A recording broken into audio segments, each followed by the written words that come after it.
Welcome, everyone in the audience. This is the October 18th. We'll have a regular meeting of the Planning Commission, but we're going to start this evening with a public hearing on the readoption of the town plan. So I'm going to open up first to public testimony on our town plan, and I don't know if anyone wants me to review where we are or what our plan is. Our town plan was approved by the town voters in November of 2012. And in order to prevent its expiration in November of 2017, we're recommending and hoping to convey to the select board a recommendation to readopt the current town plan, which would keep it as is and allow us time after we've finished with the zoning regulations to be able to revisit updates to the town plan. The state law requires the town plan to be updated every 5 years. And the law, I believe, recently changed, allowing for more time, up to 8 years. I don't anticipate that it'll take us that long to do that. You never know. But you never know. So in the meantime, in order to prevent the expiration of the town plan, because there isn't a vote in November of 2017, that's the sort of the crux of the matter for this. So we are recommending, well, we hope to recommend readoption, but we are required to have a public hearing, one public hearing, and that is this. And so if folks have any input about our plan to recommend readoption of the town plan, I'd like to open it up for any input from the town or from people visiting us this evening. Or anybody? Yes, sorry. My name is Sue Kavanaugh. I'm the chair of the Planning Commission. I'm Anna Daler. Chris Burley. John Elder. Skimmer Hillier. Sorry about that. I have a question. Okay. You're not exactly readopting the town plan as is, though, as currently written. You're adding a couple of things to it, correct? No, we wouldn't be adding to the town plan, but we hope that we're going to propose to the select board that that because we're promoting both the town plan and the regulations document at the same time, and the regulations document will have updated zoning maps. Ideally, you have the correct and updated most current zoning maps in the town plan. So we're going to recommend that the warning for the town plan recognize that we're voting on the zoning regulations at the very same time. And should the zoning regulations pass with the updated zoning maps, those would become part of the town plan, of the current town plan. So you'd be adding the Daniel Spur Corner overlay district, though, within that process to both the town plan that we're readopting as well as the zoning regs. Well, the town plan should reflect the zoning map. So should the zoning map pass, so should our recommendations for our zoning districts and our zoning regulations pass, it would recommend that the map be included as part of the town plan. Yes, okay. That's correct. Yeah. Okay, that's clear. Yeah. Hi, Bill. You want to sit here by Anna? Might be easier, or down by Skimmer. Okay.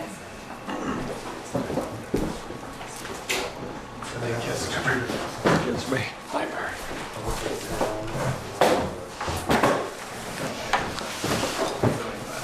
Bill, we just opened our public hearing on the town plan. Okay. So I've opened it up for questions and making it clear that our plan is to recommend readoption of the town plan.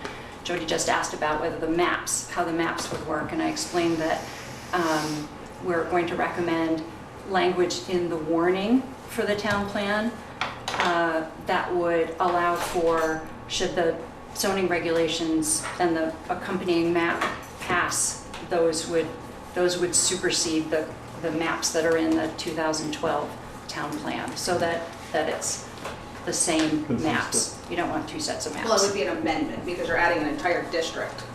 An entire overlay district is being added. So there would be, technically the town plan would have an amendment to it, adding that district. Huh. Because the original town plan doesn't have the Daniels Four Corner Correct. overlay. Correct. And you did an amendment to do the Bristol Pond district, right? We did that in that past. Correct. Yes. Correct. So that would be an amendment to this town plan, adding that overlay district, passing it as is with the current maps in force. So the maps that are in the current town plan do not appear, do not Correct. show the new Correct. Bristol Pond Camp District. Correct. So, would the word amendment be correct? So thank you for that input. I don't know off the top of my head. It's just but clarification, because you are Right. adding a whole district Right. while you're trying to readopt. An overlay district, yes. Correct. Right, The original town plan. right. So, We've also eliminated several zones. Right, yeah, I realize that. yeah.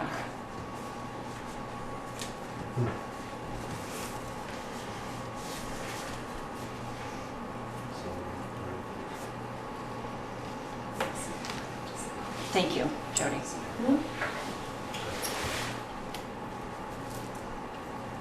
And just so you know that the process for both of these documents is that we are hoping to convey those soon to the select board as well.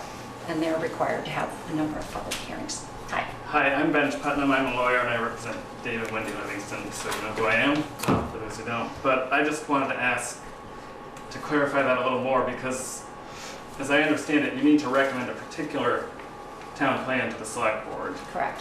So, and the maps are part of the town plan, so I'm just trying to understand if it seems like you're trying to make it sort of contingent on the outcome of another Correct. That vote. we were hoping that we could do it through the warning language. So should the zoning regulations, the proposed amendments to the zoning regulations pass on the same day, that those maps would become part of the 2012 town plan. Mike Russell, I represent Claire Lathrop Van Mill, Lathrop Forest Products. You're proposing to have this on a single warrant item, or would it be two separate warrant items? Two warned items. Yeah, I think that's problematic because the warning has to reflect precisely the subject matter of what people are voting on. You should, check with your attorney, but I think that's a problem. Technically, in terms of how warnings work. Okay. Ted, do you have something to ask or say? A question that Thank I've you. been asked that I'd like to get clarified is it possible for the town plan to be voted on and approved while the new zoning regulations might be disapproved? Yes, There is that Yes. possibility of a separation. they are two different documents. Yeah, okay. And they will be warned as two different items. There's also the possibility that it could go the other way. Right. The new zoning bylaws be approved and the town plan not. I don't see that happening the The way existing things are set town up. but- Right.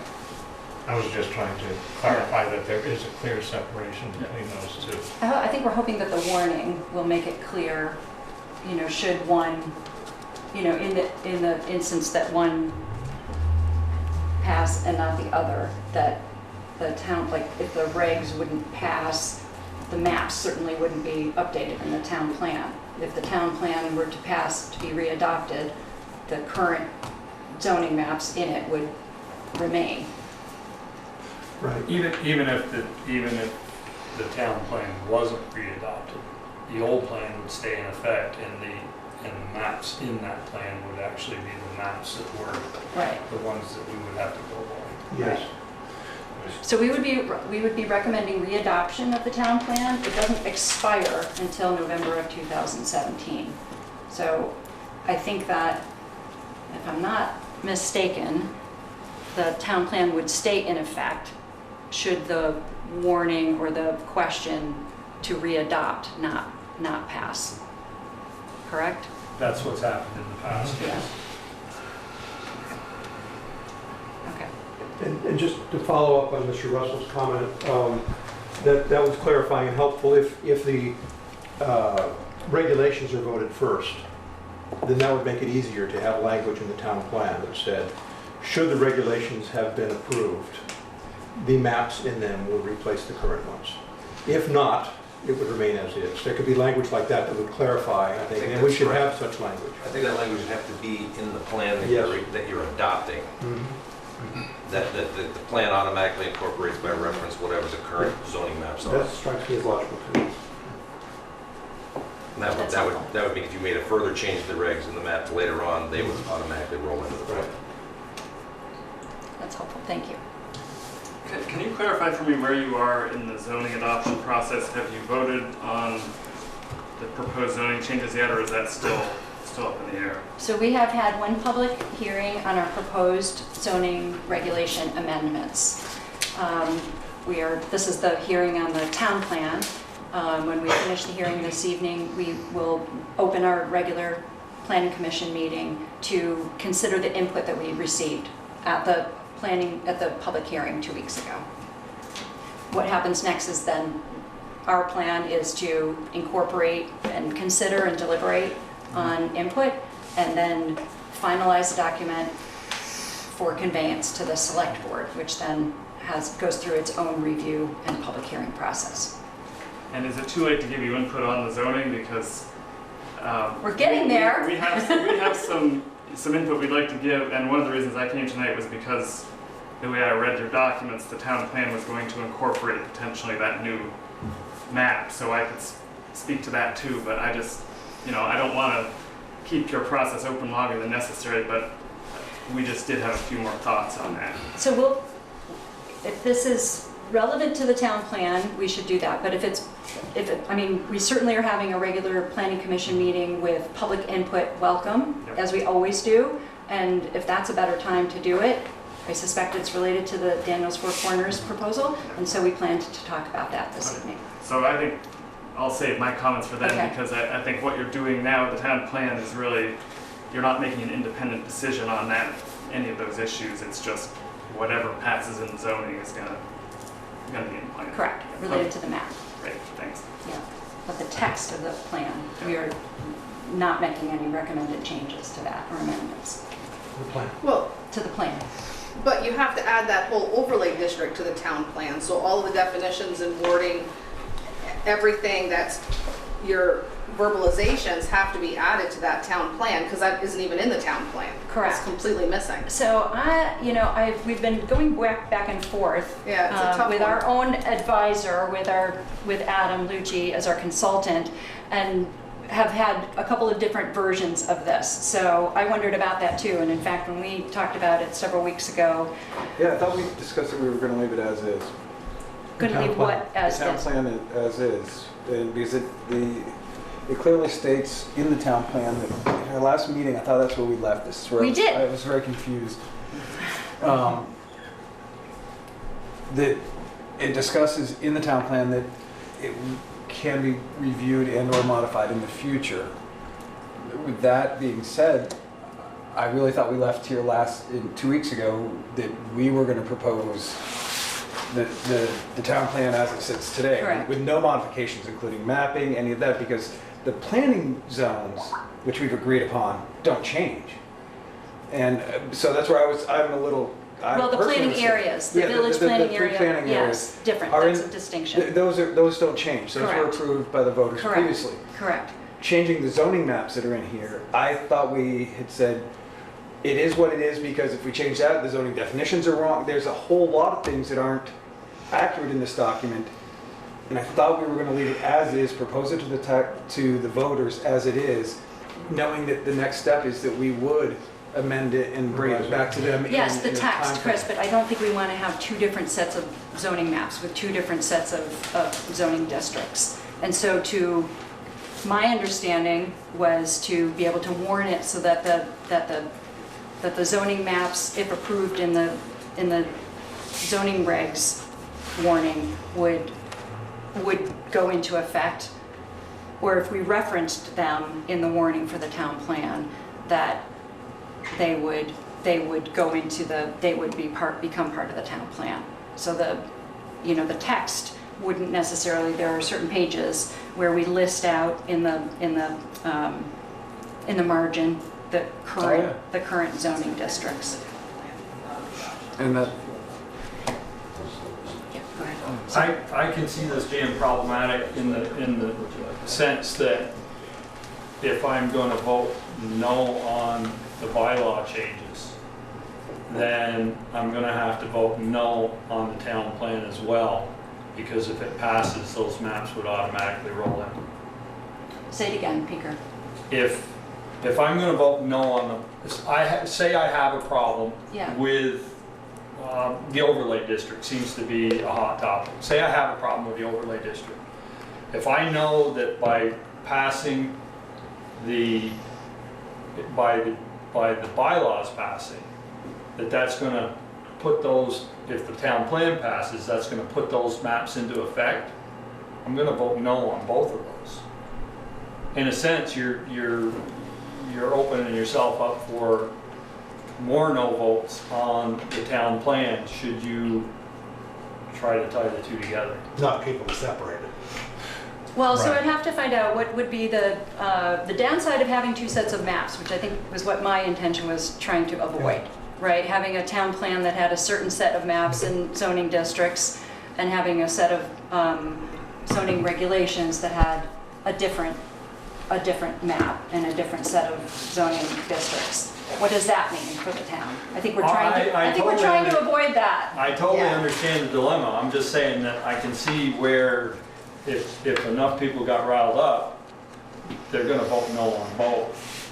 Whereas I would say, and I'll use David as an example, if he's okay with the way the zoning maps are now and the zone that he's in, he would be willing to vote yes on the town plan to keep it the way it is, but he would vote no on the bylaws.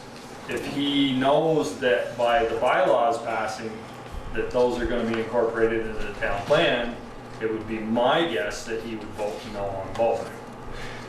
So Peter, are you, in effect, you're arguing against having them come up at the same time? The plans and the bylaws, right? I'm not arguing against having them done at the same time, I'm just arguing against incorporating those maps The maps. into the new town, I see. into the re-adopted town Mhm, plan mhm. in the same vote. I don't see how you can do it because the warning is not going to be worded. There's no way you can word that warning so that Yeah. it says what is there until after we count the votes on the bylaws. Is there the possibility of passing the town plan first and then amending it with the new zoning bylaws?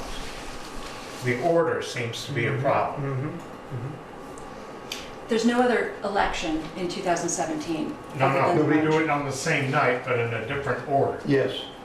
I see the logic there. So my Pass under- yeah, my understanding reapprove is, the existing town plan and then amend it, as opposed to passing the amendments first and then trying to slide it over onto the is it possible to do existing it town on plan. on the night of town meeting? I think you have to have a vote. It's a ballot. It's a vote. ballot. It's a ballot vote, so you can't do one and not the other. I don't think you can do one first and then the other on the same day. They're both ballot votes. What if you just take the zoning map out of the town plan? Because it's a zoning map, it's not a town plan map. And then you don't have this problem. And Well, it's referenced in the existing town plan. But the town plan could say, we have an official zoning map, it's part of the zoning regulations. But I think people will get confused if they see two different maps, two different zoning maps. I don't know, just a thought, just brainstorming. Ted, do you have another? Yeah, is there the possibility of doing it according to the order it appears on the ballot? I don't know. I'm not a legal expert on In that. other words, number one is the town Yes. plan passes. Number two is amendments to the zoning. If the town plan passes, great, then maybe the amendment to the zoning would or would not pass. Well, that's why I was hoping to have the warning written in a way that should the town, warning for readoption of the town plan, and should the proposed regulation amendments pass, that map would replace the map in the town plan. I guess that was my. Can I try to sum up what I've heard? 'Cause I Okay, don't think we okay. have an essential disagreement, maybe I'm I wrong. don't right? So if you have a ballot and people are going into the ballot box and in the voting booth and voting on both. You can't do one and then the other. But if there's a warning, and this is again what you're saying, that if you vote on both, the town plan as it is will be approved, and the regulations as they are will be approved. And if the regulations create new zones, then the town plan will have to be amended in terms of the maps. But that's a separate thing than what happens that night. Does that clarify where we are? I think that clarifies where we are. I wonder, and maybe you two can help, if there was a third question, you vote on the town plan, you vote on the bylaws, you vote on an amendment to the town plan to add the maps.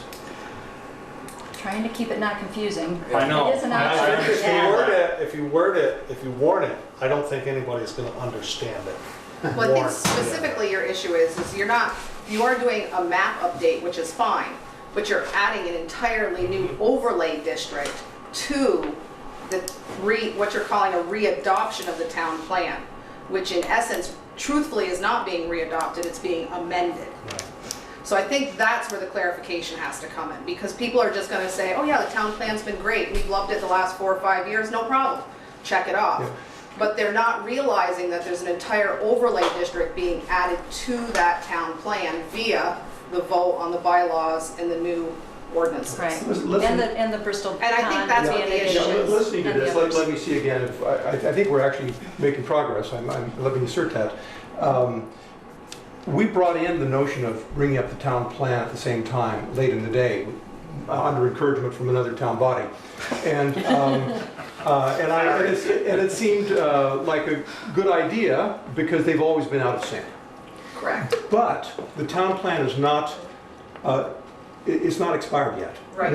So I'm just thinking, following up, one possibility would be, just trying to deal with the opinions being expressed, to only bring up the regulations for vote. That was our And then come back first- and bring up the yeah. town plan on a later date, which might clarify some of these confusions. But there is no other election during 2017 before it expires. I know, on the other hand, if it expires, as we've heard, that's not a killing problem. I Right, mean, in all Right. reality, I know it's convenient to do it during the general elections or Yeah. the town meeting, I get Yeah. it. But the reality is, if we're gonna do this, let's do it right.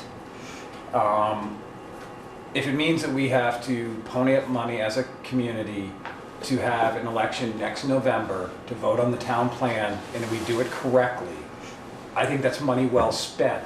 It's money better spent than the money we will spend in litigation and turmoil for the next X amount of years while we sort out two documents that do not coincide equally. I just, certainly that would be my preference, is to have another I election. mean, I'm not sure what is the I don't have cost. I mean, that. I'm going to ask maybe some of, I mean, it's not outrageously expensive to No, do it's it. not outrageous.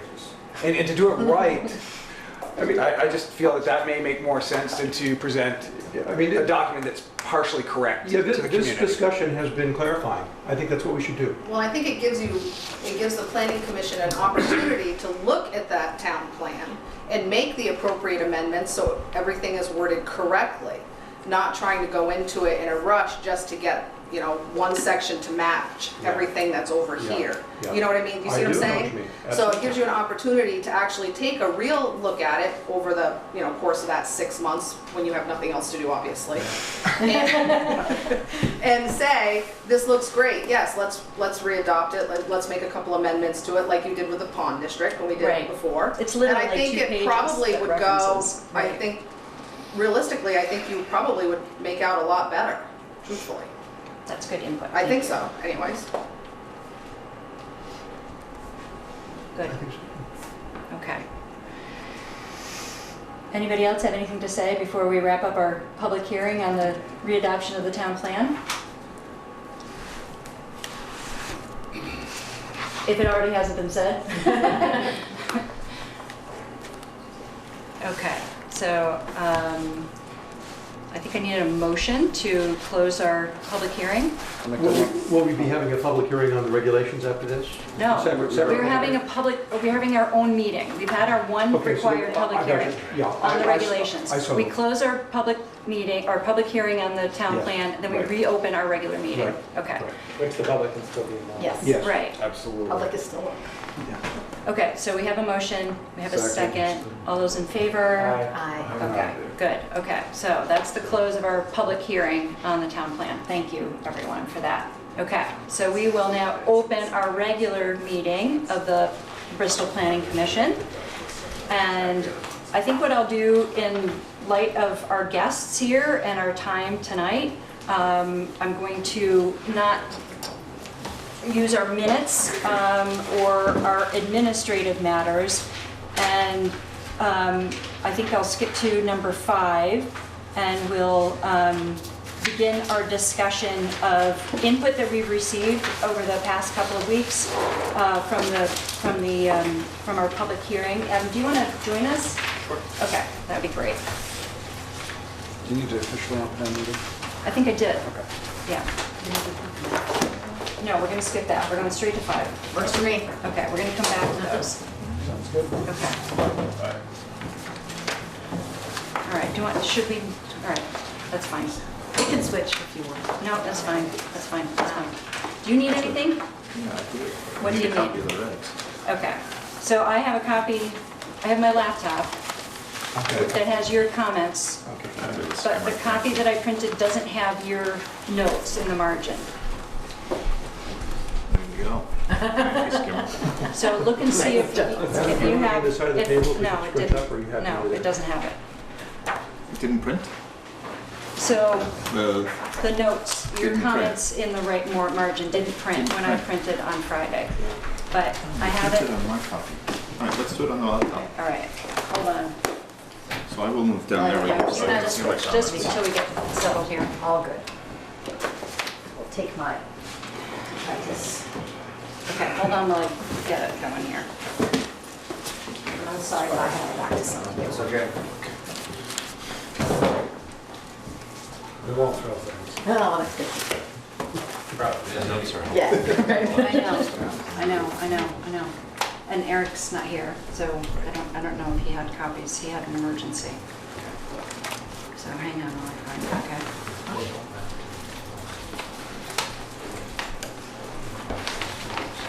So are you looking for these things? No. In the electronic copy that went out, did you see notes from me in the margins? Yes. Yes. So you all have Yes. notes from me in the margins? Yes. It Okay. was just a printing issue, I think, and that's all. Okay. Yeah. Okay. So I have one extra printed copy, but it doesn't have the notes in it. Okay. Okay, if anybody needs or wants to share. How do you want to go through it? Okay, Want no. So I want to make these statements. Okay, Good. so knowing that we've had really good input on the proposed Daniels Four Corners overlay, I want to start there. And I want to thank Dave, certainly, for coming to our public hearing and expressing concerns and interest in this. And I certainly have been thinking a lot about it. I've been working with our Vice Chair, John, to think of, prepare for this evening.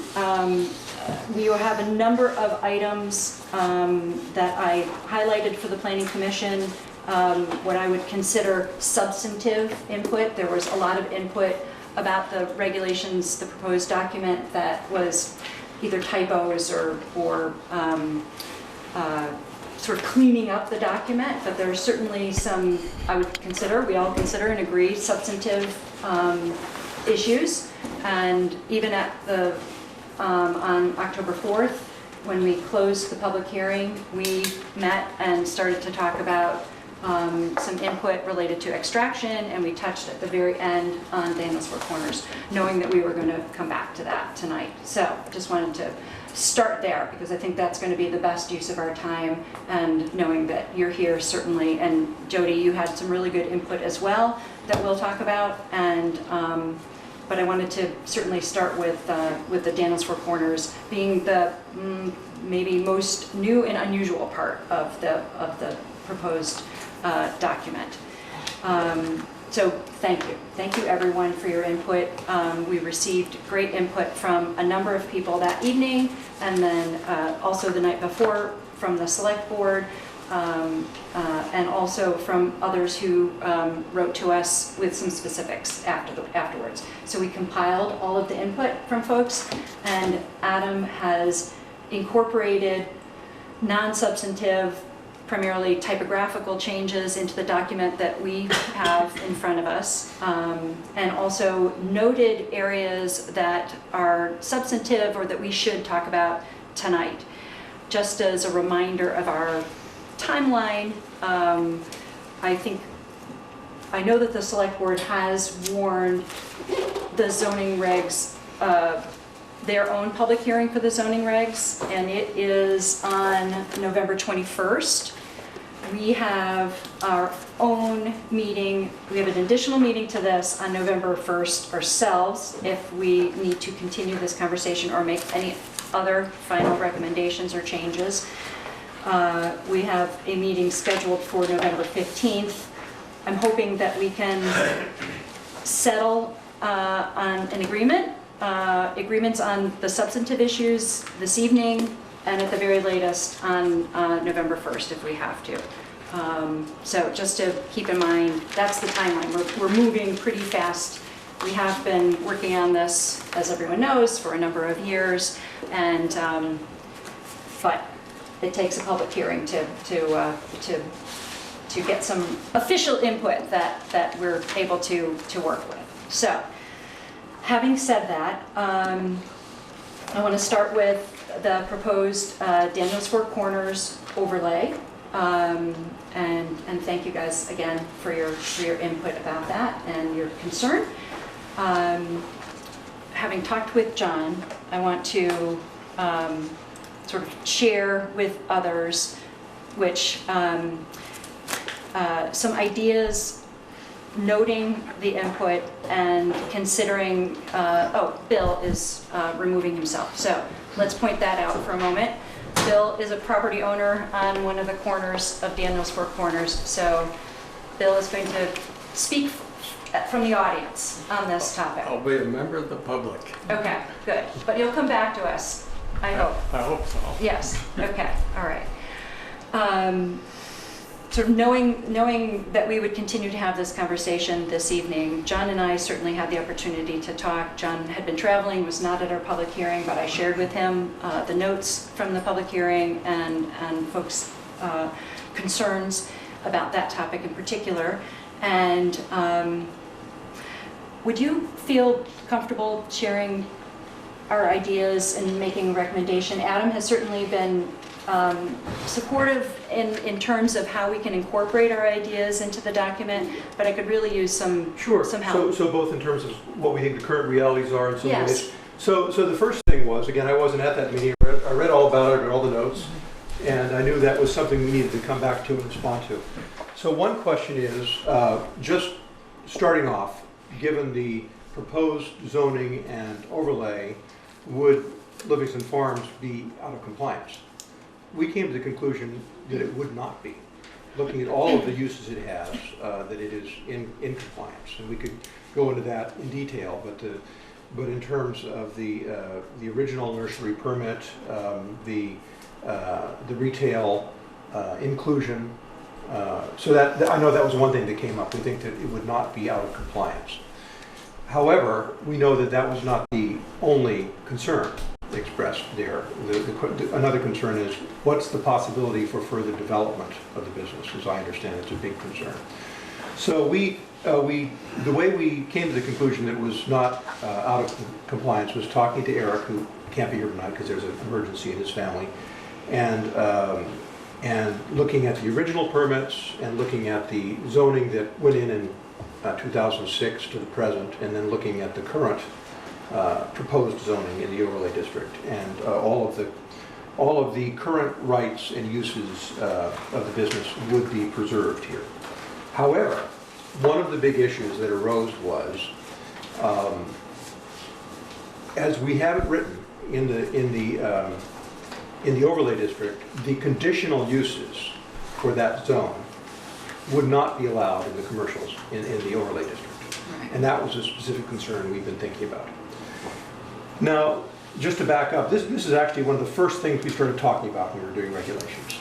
Because right away we started, the issue of overlay zones for that, of an overlay zone for that particular district was raised because of two issues. One was that one of our members, who can't be here tonight for reasons of health, Gary Clark, has been very interested in Vermont towns that are trying to work with their gateway and their entrance to town to invite people in terms of landscaping. That's something that's beginning to happen. And he felt that that was moving up Stony Hill was one place to think about that. So we've been thinking about that. And there's language in the current one. Another concern of many people on the Planning Commission and also in town we've talked to was that such an intersection very close to town could well be dominated by establishments that would draw away from the stores, the restaurants, the gas stations in town, when the number one principle that the plan hits over and over again is protect and maintain our unique and valuable compact village structure. At the same time, I think everybody on the Planning Commission is very sensitive to not wanting to remove rights or options of property owners. That's something that we try to keep in mind at all times. And so several of us in the Planning Commission have been having informal conversations one-to-one to say, is there some way we could serve our main goals to make possible the creation of an inviting gateway up into the town to showcase what we have in the town, and to avoid having the kind of adjacent sprawl that has been a problem for a number of Vermont towns that have been trying to actually recover some of what they've lost there. Can we do that in a way that is more flexible than our current language for our property owners in the overlay district? And so a couple of us have been talking, and I'm one of them, about whether an alternative to ruling out the conditional uses. As I say, even if you rule out the conditional uses, our sense is that there's no loss of existing rights and privileges, but it might impinge on people's further development plans. So is there a way to instead, and several people on the Planning Commission have not heard this is just conversations going in the last couple of days I'm bringing for everybody to look at. Several of us have, several have not. Would it be possible to not declare that the conditional uses are not eligible there, but to make the framing language about those general goals explicitly something that people will take into account in terms of the design features and also the desire not to have inappropriate development that directly impinges on the viability of the town.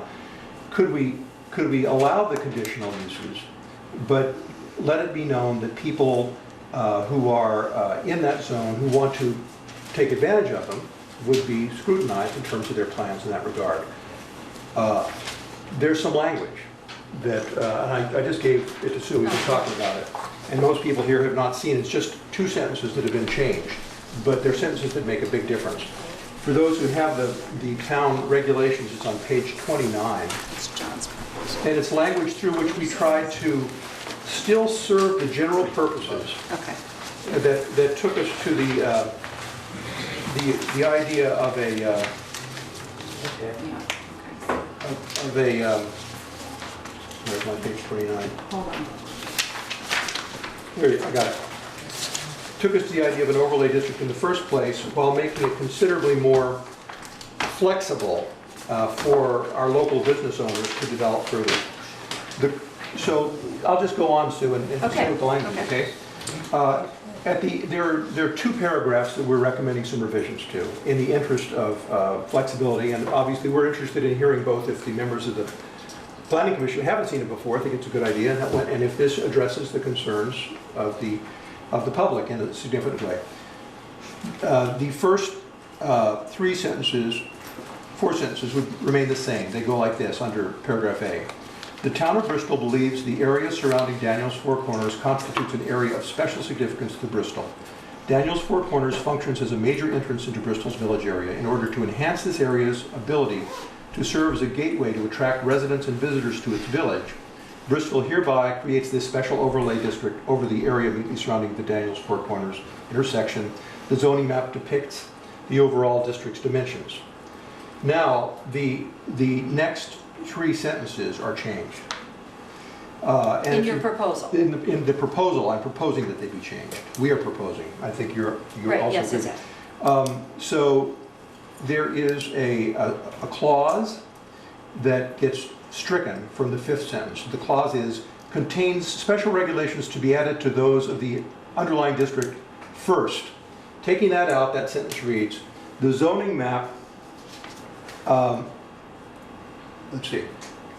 No, it starts, the overall district, and then it skips down, requires development in the area to include positive characteristics that will connect the gateway overlay area to the district. So it has that affirmative there. The next sentence stands as it is, and the last sentence, second, it will prohibit those types of businesses otherwise allowed within the underlying districts. That goes out because part of that idea is going to be reworked. So the last sentence is stricken. And paragraph B, I think, is even a clearer impact. It starts, all uses included as permitted or requiring only site plan review in the underlying district shall be allowed in the overlay district. Uses deemed conditional uses in the underlying district will not be allowed within this overlay district. The new language would be, uses deemed conditional uses in the underlying district will also be allowed. That's the most important central change. And then the idea that was at the end of paragraph 1, paragraph A, comes back into this context. Will also be allowed within this overlay district, comma, on the understanding that applications within this category will be evaluated in relation to both the design standards listed below and to their likelihood to pull business away from Bristol's downtown. Now I just make one comment, and then I'm very interested in any comments from the Planning Commission or the audience. This is one where we have contending goods and we're trying to balance them. We've tried to listen very hard to what we've heard. And as a couple of colleagues with whom I talked about this agreed, this is actually less strong protection for Daniels Four Corners in terms of those goals, but it still specifies criteria by which conditional uses will be evaluated, as they always are evaluated.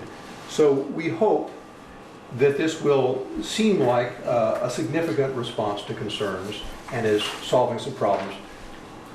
There, that's the presentation of what I heard. If anybody would like to talk about it in the audience or on the commission, I'd like to hear it. We would like to hear it. Let me start here, if we could, and then I'll open it up for question or comment. I want to make sure everyone understands what the proposed change would be. So you realize or remember that David, you can have, if you want to see, this is a copy of what I just read that we had created a new overlay over which, three corners are currently zoned commercial and one as RA5. That underlying zoning has not recommended to be changed at all. What we did do in our commercial, particularly in the commercial zone, was add many more uses in the process of revising and reviewing all of the zones. Some of those permitted zones would have something new called site plan review, which would come to the Planning Commission.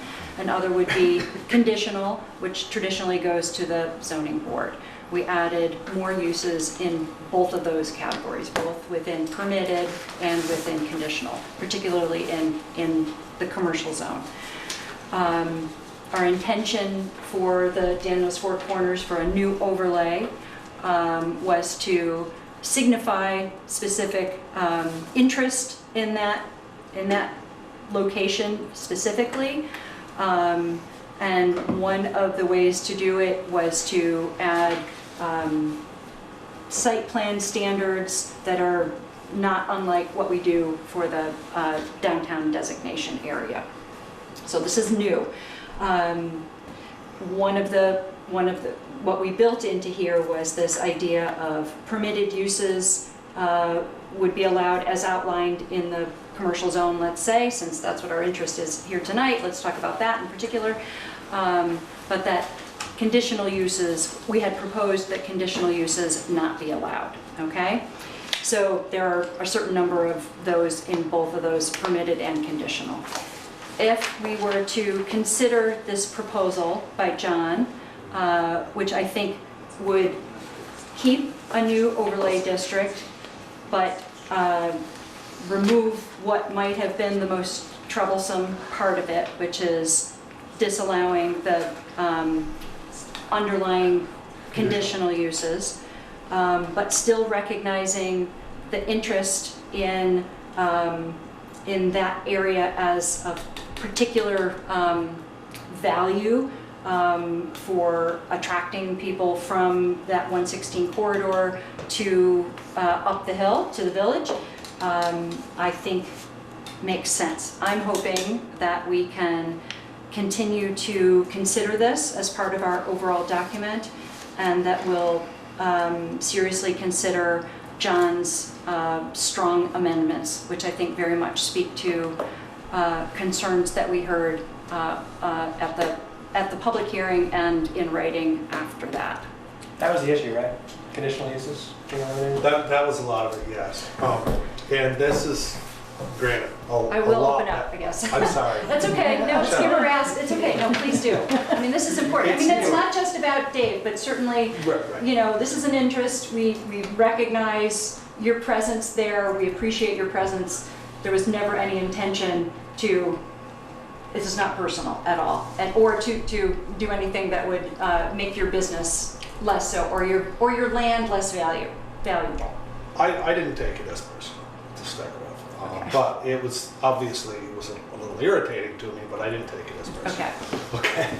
But one of the, you know, I guess it's definitely a lot better, and I gotta say thank you for working on this and trying to come up with something that would work for both of us, or for everybody, I guess I should say. But one thing I gotta ask is, you're talking about the design review board or whatever. Yep. So what happens if you go through the town and you go through the design review board and so on and so forth, and you get everything, and that all gets checked off, and everybody's all happy with it. And then I gotta take this to Act 250, and Act 250 shoots it down. Then what? Well, it should be a concurrent, we need to, I mean, I think what we need to do is not abdicate totally to the state. So it's important for Bristol to have its own regulations and to not sort of let the state do the work, right? I just don't want to be caught in the middle. Could I I can ask? understand that. Adam, you know, what is the answer to how our planning and zoning and permission system relates to Act 250? Is there any way in which we can do it and they can undercut it, or is there a way to do it so that won't happen?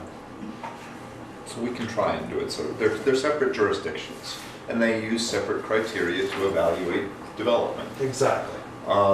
So, you know, zoning, we're primarily looking at uses. They're not so much concerned with the use as the impact on different types of either infrastructure or natural resources primarily. So we can be sensitive to those and not put any additional criteria on applicants. So, for example, we don't have stormwater we haven't included stormwater regulations in these. We've basically left that to the state. So theoretically, if someone needs a stormwater permit, they're going to get a state stormwater permit. If they do that, it satisfies the town of Bristol, or wastewater, or things of that nature. So other than uses, what's going to be where in the town of Bristol, which you certainly have the right to do under zoning, you haven't created any additional burdens.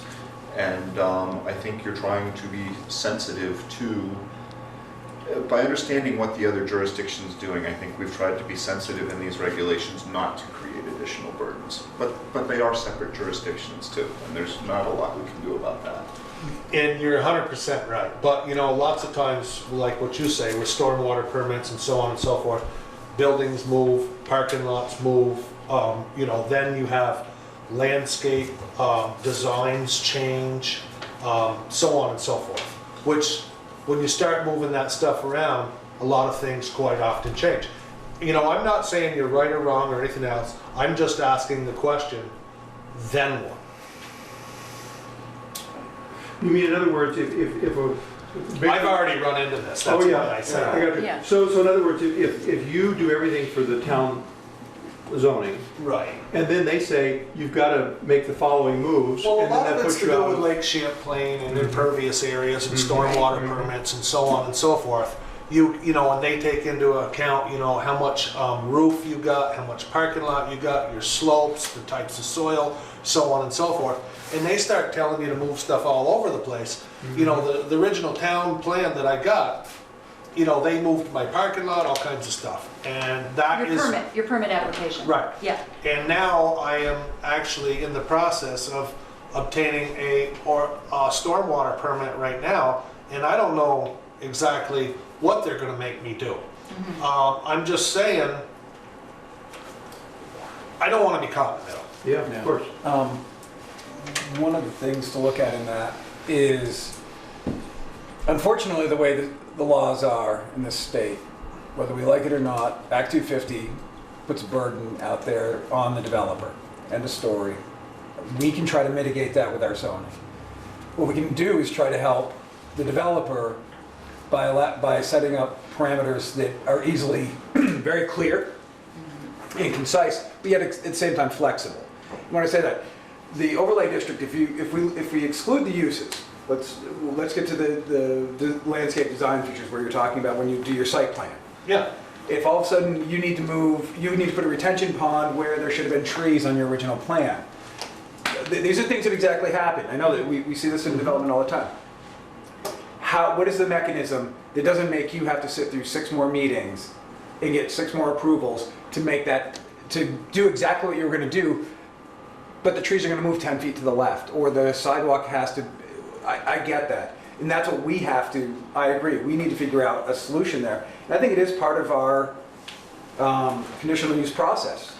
Well, my other point on And site that plan. is And site plan. there is already a lot of criteria, you know, building heights. And, you know, I can remember when we did a subdivision many years ago,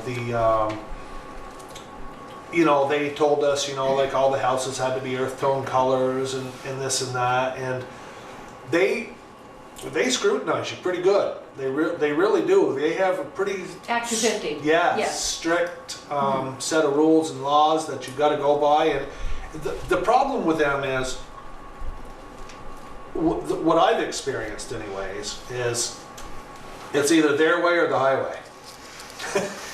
There's little I wish or we no... could control that. There's little or no negotiation there. And unfortunately, the way the process shakes out, and we can word it as carefully as we want. Unfortunately, you're going to come visit us again. Right. I don't even want to beat around the bush on it. Anyone who wants to develop, if you're going to end up through Act 250, your original plan that you bring to the town of Bristol, that gets approved and then goes to Act 250, the state will more than likely make a modification to, and unfortunately, you're going to have to come back and see us. What we can do is minimize how many trips that is and what the burden is on you.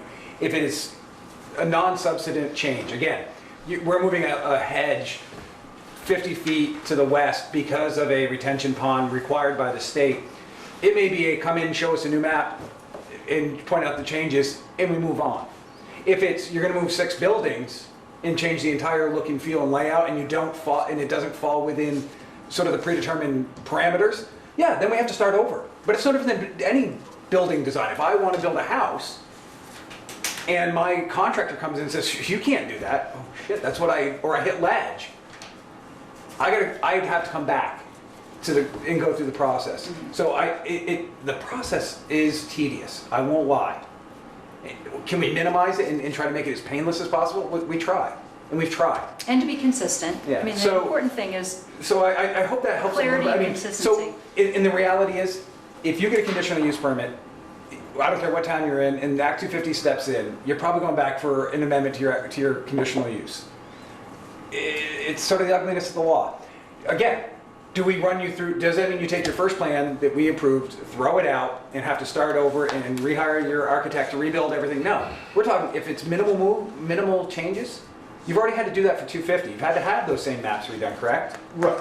So it may be at some point during the process, before you go to Act 250, but maybe, I don't know, as you're getting to that point, maybe that's the time when you bring back, in the process of Act 250, do you bring your plan back to us so we can work with you, not against you?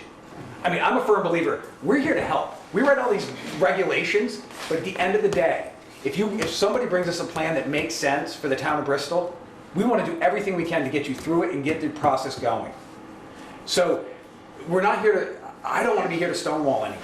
I know you're not the end. I know, no, but what I'm trying to say, David, is unfortunately the process is painful.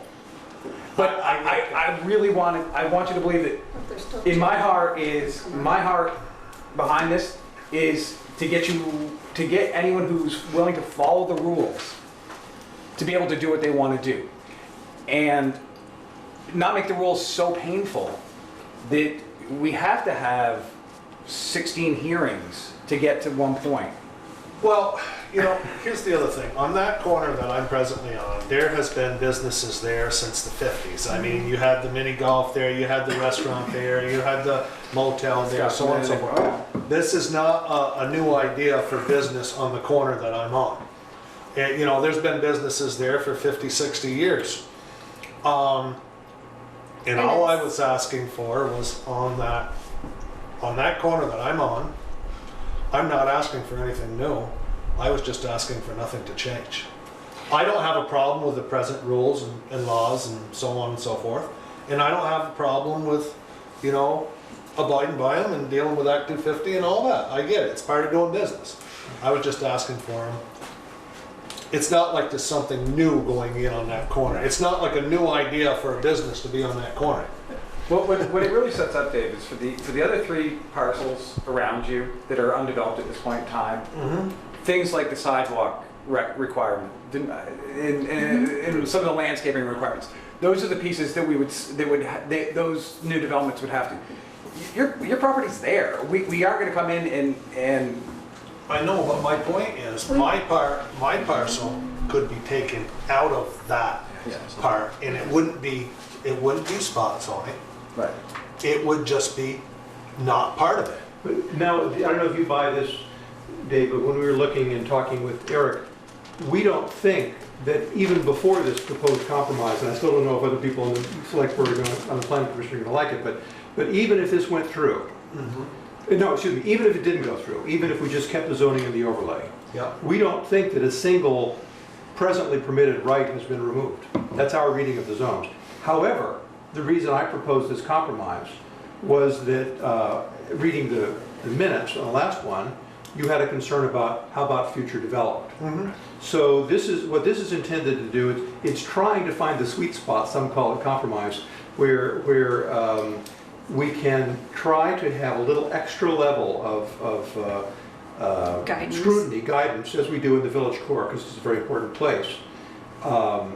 And yet, at the same time, make it a little more flexible even than in the proposed new zones. But I don't think that the proposed new zones, you correct me if I'm wrong, remove a single right that you presently have in exercise. He has and currently exercises, but what if he decides to sell his business to somebody else? Yeah, Grandfathering is very, in this town, it's all verbal, there's nothing in writing, and it can really cause a lot of trouble down the road, and that's why we're here. Yes. Because a planning commission years ago made our business a non-conforming entity within the town plan and the town regs, and that's what Dave wants to avoid. Yes. He doesn't want to become a non-conforming entity. Yeah. Because then you take the value away from his business unless he owns it. But The land has value. Yeah, nothing we're proposing But if makes that it a stuff can't follow nothing through. we're proposing makes it a non-conforming business. Nothing. There's So then no what's lost the right change by our that you're reading. proposing? Actually, Then explain what the change is, and so why change it? So Well, the whole what are you trying to Daniels, accomplish? the whole Daniels Four Corners, all 4 intersections are guided by this sense that this is the gateway to Bristol. We have to have a little special scrutiny over the whole district.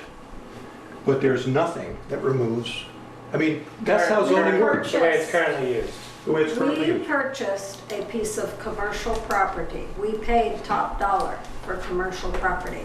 And now you're trying to take our rights away. Which right is going away? I actually do not We see, can't expand, we can't do anything. We have a pack of kids that want to live here and take over a business, and who knows what they might want to do. this would be good to look at together, If but it were your property, would you be okay with it? If it was affecting your entire family, would you be okay with it? If it was your kids, I hear what you're saying, would but you be okay with it? can I answer your question? I do not think that we are removing your rights, and in fact, what I'm proposing as a compromise tonight is to make extra flexibility that still serves the main goal. But please tell me which right is being removed, because I don't think there is one, but others. Yeah. All right, let me, Bill, I think Bill's hands up. yeah. Well, thank you, Susan. I think although we can lament the duplication of permit processes here in Vermont, I would add also all the Agency of Natural Resources have their whole set of permits, as well as Act 250, as well as the town. The original idea of Act 250 was to deal with the larger projects, the ones that had a more significant impact on the environment. That's changing as the years go along. And more projects or even individual changes require a natural resources permit. So we should recognize that, but we should also recognize that's not likely to change anytime soon. And we try to do the best we can, I think, in minimizing the unnecessary duplication. I want to comment on John's proposed language, and also add that I appreciate you, John, reaching out to me as a member of the public, because I had expressed concerns about the overlay district. Just to take a step back, I'm not keen on overlay districts in general, because in general they do tend to remove property rights that people previously had. That's why I think what John's proposing is significant, because he's finding a compromise between no overlay district and a very burdensome, cumbersome, restrictive overlay district. And instead of taking a negative approach and saying we can't do A, B, C, or D, he says you can do all those, but you're going to be scrutinized a little more carefully, and you're going to have to show in a positive manner how you're keeping the poor corners looking good and not detracting from the downtown, which to me is a common goal that we all have. And that goal can be accomplished within the rights that we have to use our property as we would like to do. So, as a member of the public,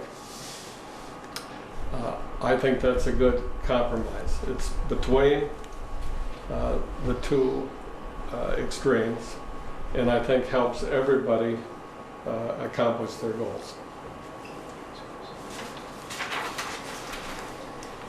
Sure. I just want to see if I'm understanding your proposal that's on the table now correctly. So, conditional uses would be allowed after all, but... Although the planning commission has not discussed this yet. This is Right, no, but I'm just trying to understand the proposal you're putting forward, the compromise. So conditional uses would still be possible, but you would look at the uses, and for example, if it was a use that seemed like it was going to pull away business from downtown, like a grocery store or a bakery or something like that, that would compete with downtown businesses, then that would get a harder look and perhaps not be approved. Is that? So, we are very clear about the permitted and conditional uses within commercial, right? So those would all still be potentially allowable uses. Yes. And the pages 29 and 30 are the ones that spell out the general rationale there. I think, Vince, that's true. Right. But look at page 20, which lists out the uses that we No, have. I Right. And understand. compared to the current commercial zone uses, they're quite substantial, Yeah. in fact. Yeah, so those uses are all still on the table, but you, in this particular overlay district, you would scrutinize the impact on downtown. Correct. And And I'm on just the pointing- proposed town gateway. Yeah, and so that's part of it. That's part of what is changing if this compromise were adopted, because that's not currently a factor for this commercial district, right? Yes. And then another change is that these design standards, such as Correct. having sidewalks and more landscaping, and Lighting, pedestrian Lighting, circulation, and building design. those would be added requirements that Correct. are not currently there. Correct. And I think, I don't want to speak for the Livingstons because they're the ones who have to use it, but I think that does take away some flexibility they currently have. And I think given that the site is already developed, it could be hard to incorporate those changes in there. If they want to do some modest expansion of their business, do they suddenly have to add sidewalks and landscaping and lighting when they already have existing structures there in a pretty well-developed site? So I'm just... To get approval. Right, to get approval of an expansion or a change in use. So I think it's great. I think the compromise is a big step forward in addressing everyone's concerns, but I still think, particularly with their corner, which is already developed, I could see it being challenging to incorporate those new standards in. It's easier to start from a blank site and say, okay, well, you're going to have to put in a sidewalk and trees and everything, than to try to fit them in among the existing buildings. So I just want to point that out. Something I've said a couple of times, we jumped right into dialogue, that was good, but it might be good, I have no idea whether this is something that the planning commission's even interested in doing, so it might be good Right. to A have good time that to- conversation too. Yes, I agree. Can we bring it back in? I think we'll do that now for a bit, while we have the opportunity, because it would be best to have a sense of taking the temperature of this group, to understand what John has proposed and what the impact would be. As an alternative to the current proposal, the previous proposal, that's what I'm proposing. Can I just ask you, I think this might be helpful to you all, Okay. because I've read this, I hate to be a lawyer about it, but you're talking about evaluated in relation to both the design standards listed below. Does that mean that they apply to conditional uses just as they would apply to any other use proposed in the district? Yes. That's right, Okay, so I think they could be more clear. yeah. And on that document, do you have the whole document? If you look at page 29, if somebody has that. I'm looking at that. Okay, so that's, paragraph C is what that refers to. It could be the uses listed immediately below. Paragraph C is dimensional standards. Paragraph D is the design standard. Okay, so divide. So what you're going to be debating here is whether, it's not whether there's some loose subjective application of those. is that It would those be these. exactly. Yeah. Exactly. And I have the same concern or question, or you should have the same concern, I guess, about likelihood to pull business away. On what basis would you evaluate that? Where's the data for that? What's the standard for that? Right. And I have the same, well, I want to talk about proposed section 352 at another time, Yeah. but I have the same concerns. We'll talk about that too. So, Okay, so I'm going to pull it back here so we can talk about our ideas. so one of the first questions I have, and I don't have an answer. Typically, if a piece of property is already developed and somebody wants to change or add a use to it, if it is a conditional use, do they then have to follow any and all additional standards that would be added? Great. Like if you change a I don't want current- to get you you're- updated, but yours is an easy one. We've been talking about it from the beginning. If you want to change or make an amendment to your existing permit, for instance. Yep. Would you then have to meet all the criteria of that overlay district at that moment? Yes. So if they wanted to add a use that isn't currently being used there, that falls in conditional use on our list, Or permitted. he would, or any use, You want to add any use down there, they would then go through the scrutiny of having to add sidewalks and trees and all that. If you were to their- changing your permit, if you were expanding your permit or changing your permit, I would assume yes. You're looking at, not at me. If you're expanding or changing your permit in a substantial manner, remember we also put in section 329, which let Eric basically review non-substantial changes as the ZA to try and avoid some of the stuff that we were talking about Exactly, earlier. that's why I thought we had discussed this, that's what I was trying to get. So, but if it is a substantial change, so a change in use would be a substantial change, then yes, they'd have to go through the permitting process and they'd have to meet the current criteria. But what about the expansion of a current use or a So- current development? I mean, I've got to trust your zoning board of adjustment has some common sense and can apply these with some common Well, wouldn't sense. common sense also say that you wouldn't have to do sidewalks to nowhere? Common sense would be, but somebody has to start the Yeah. sidewalks. So- If you want sidewalks going up to your village eventually, someone has to start somewhere. Right, which That's certainly It's an probably argument on the Mr. east Livingston side. can make. Yeah. Probably not on the west side. So, non-substantial uses, changes, so they wanted to add a similar retail or wholesale or commercial use that they're doing now. Another They want to product line move or one of their nothing. bunkers from one side to the other. or Those are something like minimal, that to or- avoid a stormwater issue. But if, But that's again, not a I'm, change in use. Right. but if they wanted to add an existing use that wasn't there, Add product for different products that are Different presently carried. so right now they have very minimal indoor, Right. they wanted to add a more indoor retail. Would they How have? much? Yes, that could be, yes. But, Yes. Our proposal for retail store class 1 goes up to 5,000 square feet. right, but with the overlay district, with the performance standards, you have to meet those no matter what your change is, correct? This is where I want to just clarify. If it's basically a new use, if you're applying for a change in use or a new use, and I think the zoning board of adjustment could look at it if you're substantially amending an existing permit. I don't think adding a product line does it. I do think adding X amount of square feet or proposing X amount of square feet to your village might open you up to them looking at are you going to design that building to meet these design standards?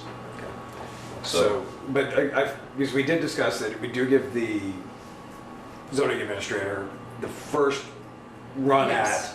at, and he gives, if it's similar use or non-substantial change, then they basically, the permit can go through. That makes more. That was a we discussed that. paragraph that you added, and that's section 329, I think that's what it was. So, The problem is the interpretation, how people interpret it. and that's really. Two different people could interpret it two different ways. And that's unfortunately with two different boards as well. And it is, And future boards. So- Like, we won't be here forever. Come on.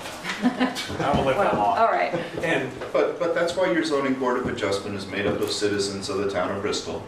And it's why it's a board as opposed to just one administrator, because it's meant to basically spread the knowledge and the decision process over a number of individuals that represent the town of Bristol. And then, so hopefully they will interpret your regulations with some common sense. And that's why it's set up that way. I can't promise you it'll always work And that if you way. keep conditional use as part of it, they could just give a conditional use permit that takes away those other criteria if they so chose to as a board.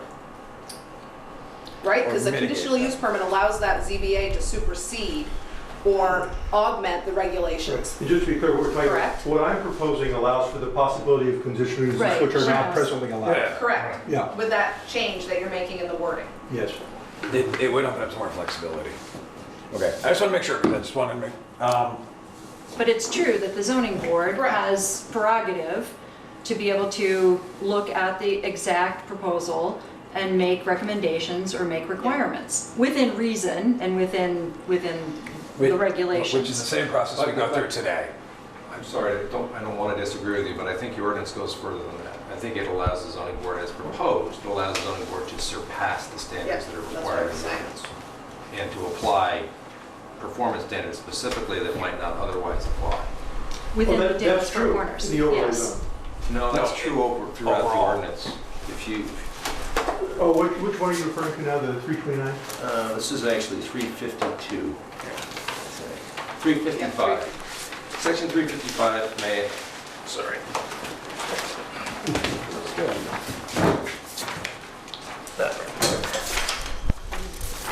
Thank you.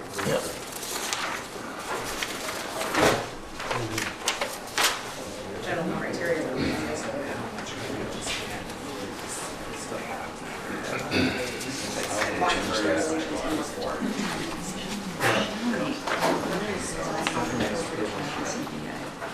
John, do you mind if I do that? Oh, yeah, So that's right from the statute. I mean, and I don't think we changed that significantly. That's different than the existing ordinance. I don't think we changed that portion of it significantly. I think it's directly, very close to the statute that's enabled.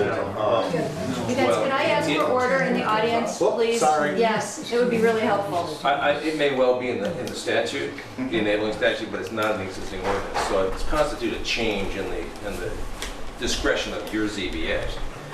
And it gives, no doubt, it is enabled, but it's a choice that you're proposing to make to greatly expand the discretion of your ZBA. And I do work in other towns. That provision and that kind of discretion causes a lot of hurt feelings, and I don't want to say the L word, but it can do that too. So I think you should think carefully before you adopt that.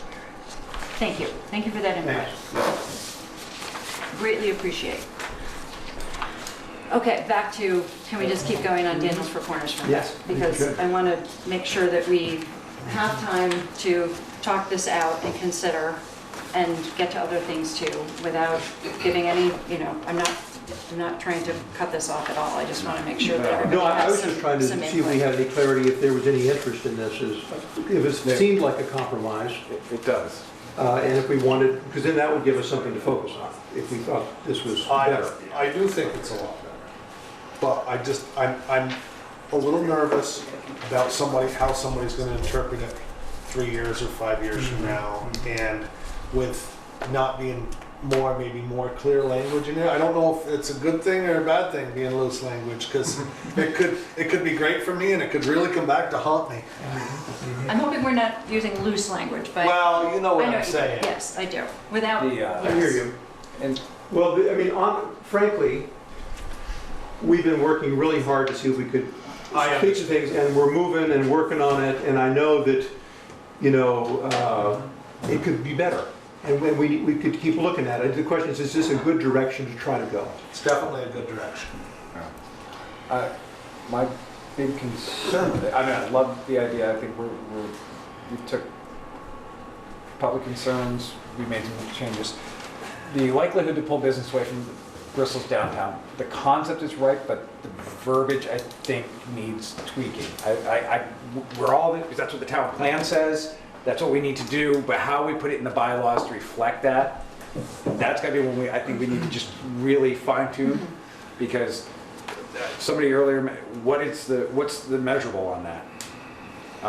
Because, yeah, So it's meant to be a guideline, as we've worked to incorporate language throughout the document that isn't like, if not this, then this, if not this, then this, because then it becomes a document that, in my mind, is not alive, right? So that you need to be able to interpret, and it's offering guidance in some cases, not necessarily specifics. So could I ask Yeah. Adam a question Yeah. here? Adam, in your experience with working with a lot of town plans, can you think of some language that Not the town plan. the not regs. with ordinance, but with this kind of zoning Yeah. issue? Can you think of language that would be true to the apparent intention here, that would speak to Mr. Russell's question about the ambiguity of the final two words of the... Is there some language people have found that is more... The final two less words of ambiguous what? than you've ever... Well, in the final... You have to... So what it language says... on paragraph A, I think Yeah. is the last. To their likelihood to pull business away from Bristol's downtown, and Mr. Russell said, I don't know what that means. That's unclear. Others won't know what it means. Is there language that's been found helpful by other towns here? I'm just wondering, because it's... Specifically prohibit what you don't want. Yeah, right. Which we do, That is the answer. yes. You don't want Walmart there. or a huge box store like that, so. So we've talked just about, say it. well, That would be the simplest thing to do, wouldn't it? Exactly. We've Just talked to about say, we don't want size. a giant box store. Well, we've talked about on either one of those size. four corners. right, so in the, if you look in the commercial on page 20, where we we offer as a permitted use retail store class 1, which is up to 5,000 square feet. As a conditional use, retail store class 2, which is up to 10,000 square feet. I think what, And that's indoor space, that's that's an indoor enclosed space, building. yes. Yeah. We are likely going to talk about tonight withdrawing reference to chain stores or franchises, because it's not likely legal to do that. We do reference that phrase elsewhere in the document. We're likely going to remove it. So, you know, we're trying to come at it from a size point of view as opposed to the type, you know, or the actual store point of view. And Jody, I'd like to follow up on that too, because your point's well taken, of course. The previous way it was written was conditional uses are not accepted, so that meant that all the stores were going to be under 5,000 Right. with retail 1. Okay, yeah. But then we didn't want to close the door on people there. We wanted to give them a chance to say, well, I can work it in, it's going to work well, it'll become part of the conversation. So that made it harder to be, that's why that ambiguity came in. But I hear you on that, and I understand what you're saying. And I understand the thought train behind it. Yeah. I do get that, because there are some things that could fit there that would be great, as long as there was a sidewalk and maybe a beautiful little park, and, you know, there could be some great development that goes on there that would draw people to the community and then That's help exactly them what we move talked upstream. about when we So had this I get that, I conversation. do get that, yeah. So, Sue, in terms of where we Yes. stand now, Yeah. we're having this meeting, do we want to have a sense that, I don't know, do people generally approve of it on the board with the understanding that we have to work in the last phrase before it comes back? Do we have the right to tinker with it a little bit more after this meeting? think we do. Because I think we do. that would be better than trying to do the wordsmithing tonight, having heard the concerns. But again, the question is this a broad, is this approach Well, that's why I need broadly? to sort of dial it back here Yeah. to within the planning commission and get a sense, because we have 5 members here. I would want 5 to say yes, that we are willing to consider this as an amendment in order to craft a new version to consider again on November 1st, after which we would, along with other input that we're going to talk about, convey finally to the select board. But I need to have a sense from folks, the 5 folks here, including me, whether we're interested in pursuing this idea at the very least in order to maintain a Daniels Four Corners overlay proposal, but with this amendment under consideration in order to have received input from the public and react to that. So that's what I'm hoping we can talk about now and get a sense of that soon. Each of you 5. Would you, if we were to take the last part of the sentence and put it back in the original paragraph, because we already discussed that in the objectives. Because to me, that feels, the polling business feels like an objective. Yeah, okay, and maybe what we could say, Chris, is I see that as a possibility. Maybe we could, I mean, if in general you like the idea of this, but we're interested in rephrasing it and moving that language here, thinking Yeah. about the end of it that Mr. Russell was looking at. Because that's the only part that makes, and again, not that I don't agree with that it should be in here somewheres. I just think in the allowed uses part, it's so nebulous to me as far as it. So I hear that point. Because we had it in the original part, we worked really hard to get it there, and I like that. I think the whole allowed use sentence or paragraph could be reworked. Basically, it's like all uses permitted or allowed or listed in this section are allowed within the overlay district on the understanding the application within this category will be evaluated in relation to both the design standards listed below. So it's very clear that those design standards, and then the likeliness goes back up to the objective. So that concept, if we're up to that, I like where we're going, and I think we could definitely wordsmith this a little bit. That's my 2 cents. All right, Skimmer, let me have your input. Well, taking the conditional use aspects, I mean, I think that the majority of the teeth have been taken out of it. So I don't personally see what, it doesn't seem like there's a lot of added burden at all to continue development there at this point. So Beyond I the agree with design the direction. standards, beyond the more elaborate, perhaps. or- Yeah, well, I mean, I think that, you know, it's like the sidewalk to nowhere. I don't think that you know, it has to start somewhere, but there's also, you know, when you think about the development of the downtown, and, you know, the potential of you know, a business park or anything like that on Stony Hill and that connection. I mean, I just think that it's going to be, that for the most part, people are reasonable within the village. You know, Yeah. they're making decisions and going forward. So I don't think anyone will be forced to do like the sidewalk to nowhere type thing.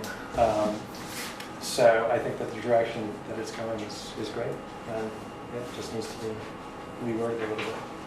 Okay, all right. So I'm in support of this amendment and continuing to pursue the idea of a Daniels Four Corners overlay. So we have 4. We have one more member who is with us at the table. So I'd like to hear from you, Anna. I guess I feel like arriving at a compromise that, you know, looks at what is we want to preserve in our village, the things about it that we love, we want to allow it to grow, and, you know, not stay the same forever. You know, I do think it's important to consider the fact that I have a piece of property and I'd like to be able to do something with it. But I also think that, you know, considering what goes in that area, and considering our downtown are important, and to balance those, I think that what you've come up with in this, John, is a good compromise. I think I had the same concern about that last part of the last sentence. At the same time, I think we're always going to have a little bit of ambiguity. I happen to think that that's a good thing. We need to create regs that allow for change in the village. And yes, we're the planning commission right now, but who knows who the planning commission would be in 5 years, and who knows what's going on downtown in 5 years or in that district. I think that I'm okay with it. I do think moving it back into the objectives might make some sense. You know, I don't think that we're ever going to come up with something that's perfect and makes everyone 100% happy. I think that as much as we can possibly work to take personalities and personal things out of it and really try and think about something that's best and fair and consistent and has heard the public and has looked at the town plan and is looking at the village. So you're trying to get all those things in balance. You know, I also think it's good that it creates a reality where it's not tied to the individual applicant and what they might, you know, you might get an awesome applicant. You guys are awesome. You care about your property. It looks great. I drive by it every day, you know. But who knows who's going to own that in 30 years? You have plans for your kids, and that's great. But sometimes things change. And he's way fussier than I am. And there you go. So you guys are wonderful. But that's not to say that someone across the, you know, diagonally across from you or on the other side would come in and also be wonderful. And I think that that's the reason why having some kind of an overlay district is important. So I think it's a good compromise. I know I was long and wordy and all over the place. Well, thank you. You know, everyone's comments has given us a lot to think about, and we really do appreciate that. And we'll need to try to tighten it up. I think we're all agreed about that. So rather than go, I think, line by line here now, just as we've done in the past, as long as we're in agreement to agree to consider language, John, you've done a great job of helping advise on this, and if you would continue to serve in that role, I would certainly really appreciate it. Ultimately, it would get folded into an updated version that we would again then send out for consideration for everyone. Would you be willing to help rewrite it? Back and forth? Because I think often we help Good. each other to Yeah. do a good job. You Okay. start though. Okay, that's all.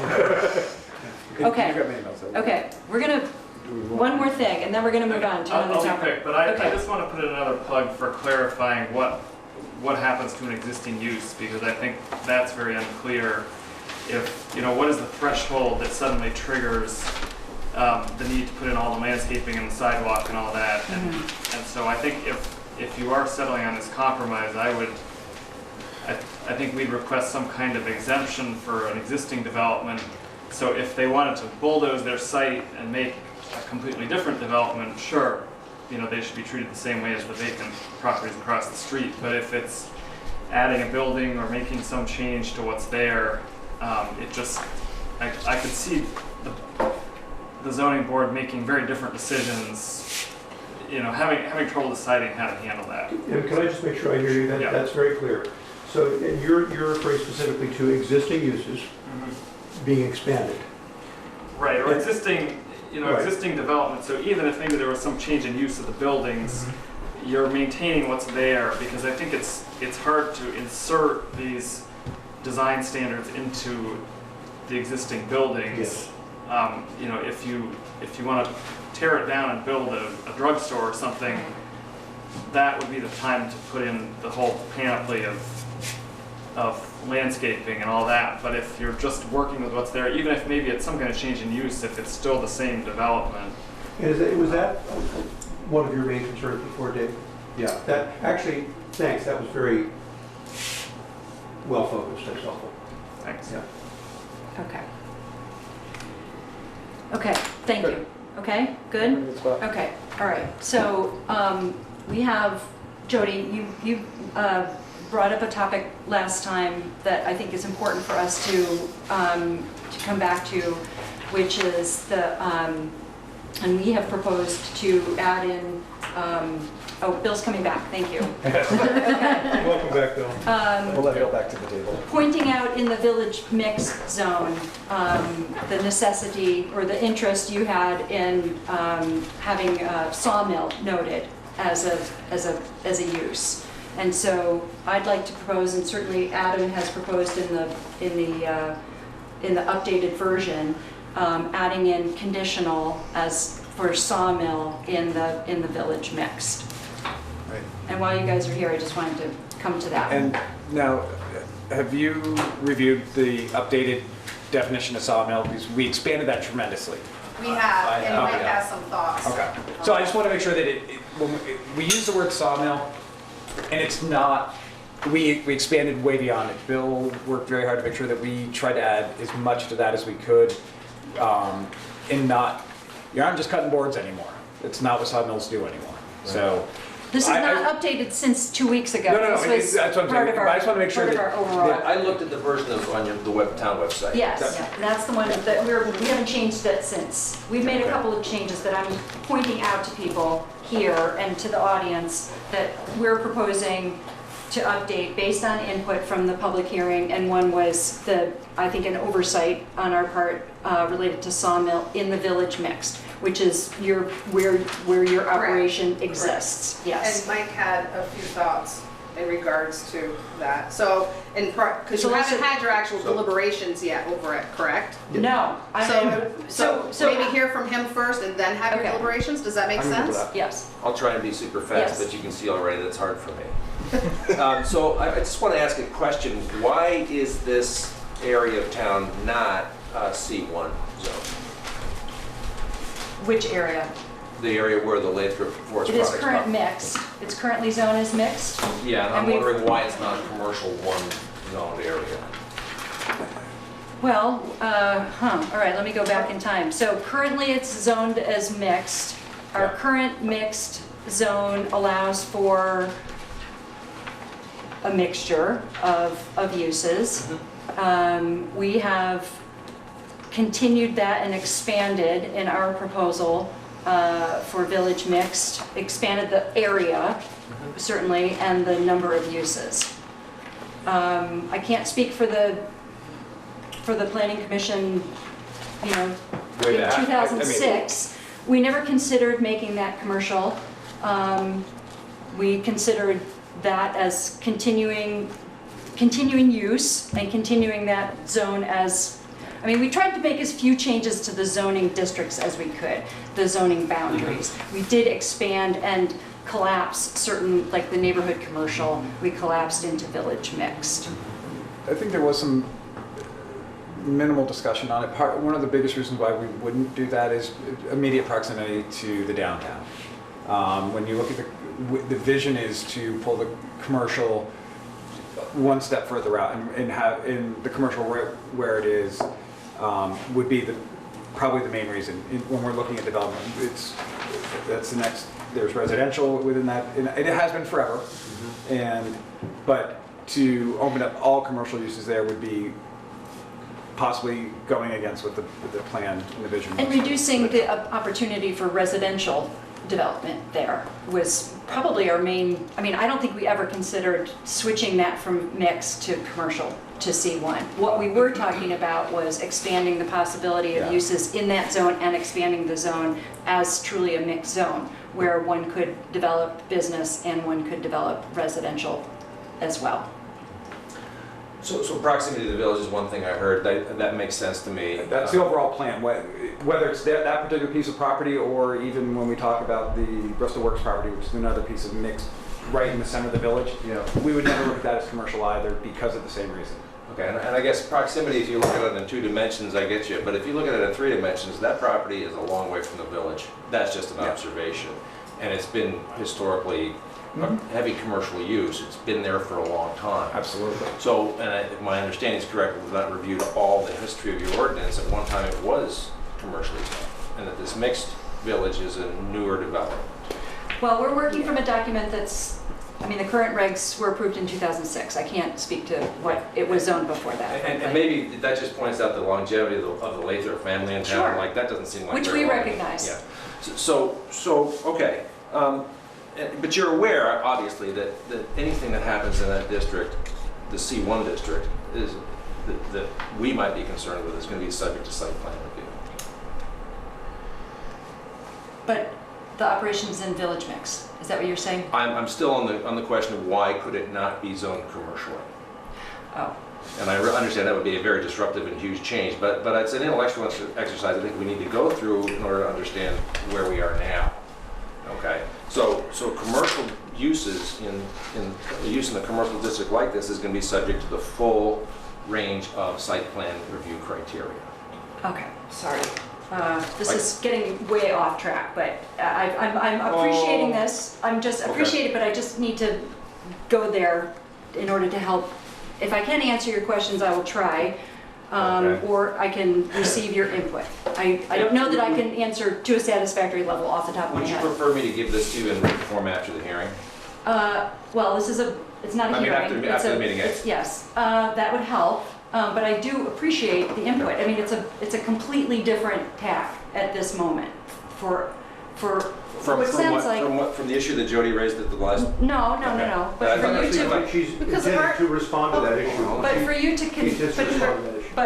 I can't tell if you're asking for us to consider that being rezoned as commercial. I would like you to consider that, and I understand that's asking a lot, and I have some other things to talk about. But I just want to put in your deliberative thought process the possibility of doing that. Okay. I think that the same, possibly very close to the same objective could be realized, and the same kind of outcome would be to put the sawmill, as the definition's been refined, in as a permitted use. As opposed to conditional. Right.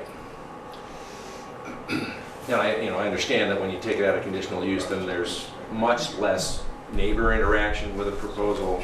There's much less that the town can do in terms of placing conditions on it. But when it comes right down to it, in my view, the conditional use distinction is the debate about whether this particular use is Appropriate for that area. that area. So Yes. I think that, again, it goes back to the longevity. This has been there a long time. So to say that it's suddenly not appropriate in that district, That's not what we're saying. but you agree But the that, possibility.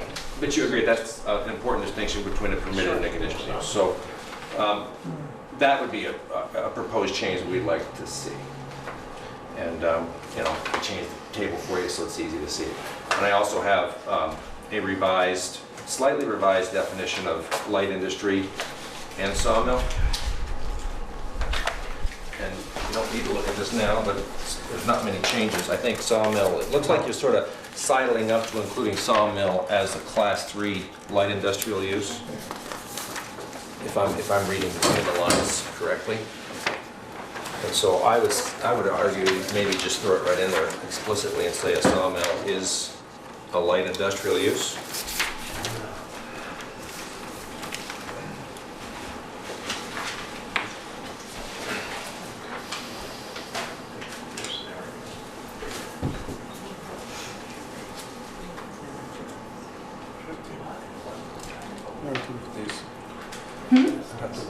Noodle these a little bit. I know. It's not going to be possible for us to totally respond to that That's why I'm giving you request. paper. Okay, Just give it thank to you. you. I appreciate it. Thank you. didn't think about it. Yeah, and then the only other thing I did was play with Bill's definition a little bit to get it, I think, more clear. Yours was great, but I had a little change.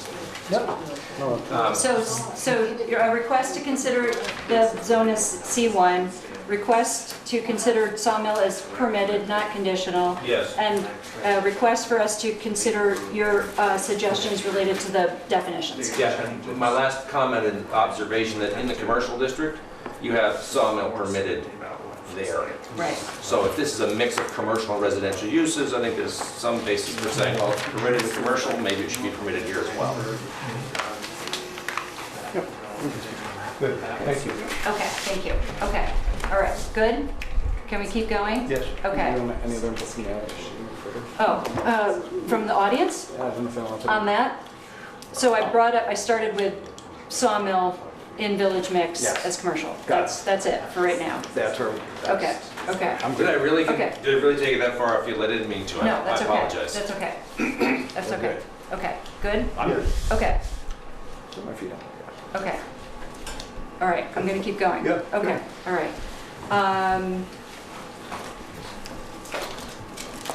So, first and foremost, let's. I mean, we can respond to any of this or some of Let's start at this? the very beginning, and at a minimum, let's discuss the issue that we all saw as a glaring omission. The exempt uses? No, the sawmill itself, the exempt uses, did we figure that out? Yeah, he added them back in. I didn't print out the latest version. Okay, well, you're working from the old one then. I know, I'm just Okay, looking at, okay. because, and I also have the one from before that too. Sorry, that reference. sorry. And has Okay. Jody seen the latest one? Is that response with that in mind? So no, we only had it available to Okay. us on Friday, so that's what I'm So that's what you're talking explaining, about that now. we have Gotcha. proposed adding in sawmill into Village Mix as conditional. That's what Right. I'm proposing Yes. here to this Right, group. and that's Okay. actually what I was gonna suggest, is that we, Yeah. I'm good, that's, Okay. I just want, is we did, yeah. Yeah, So in red is what he absolutely. changed for And Friday. those were the discussions we Okay. had 2 weeks ago, Right. and that's exactly what, Okay, so they reflect, and I thought they had, because I. Yes. So with that being said, what I'd like to do is just, can we make a motion to accept those changes?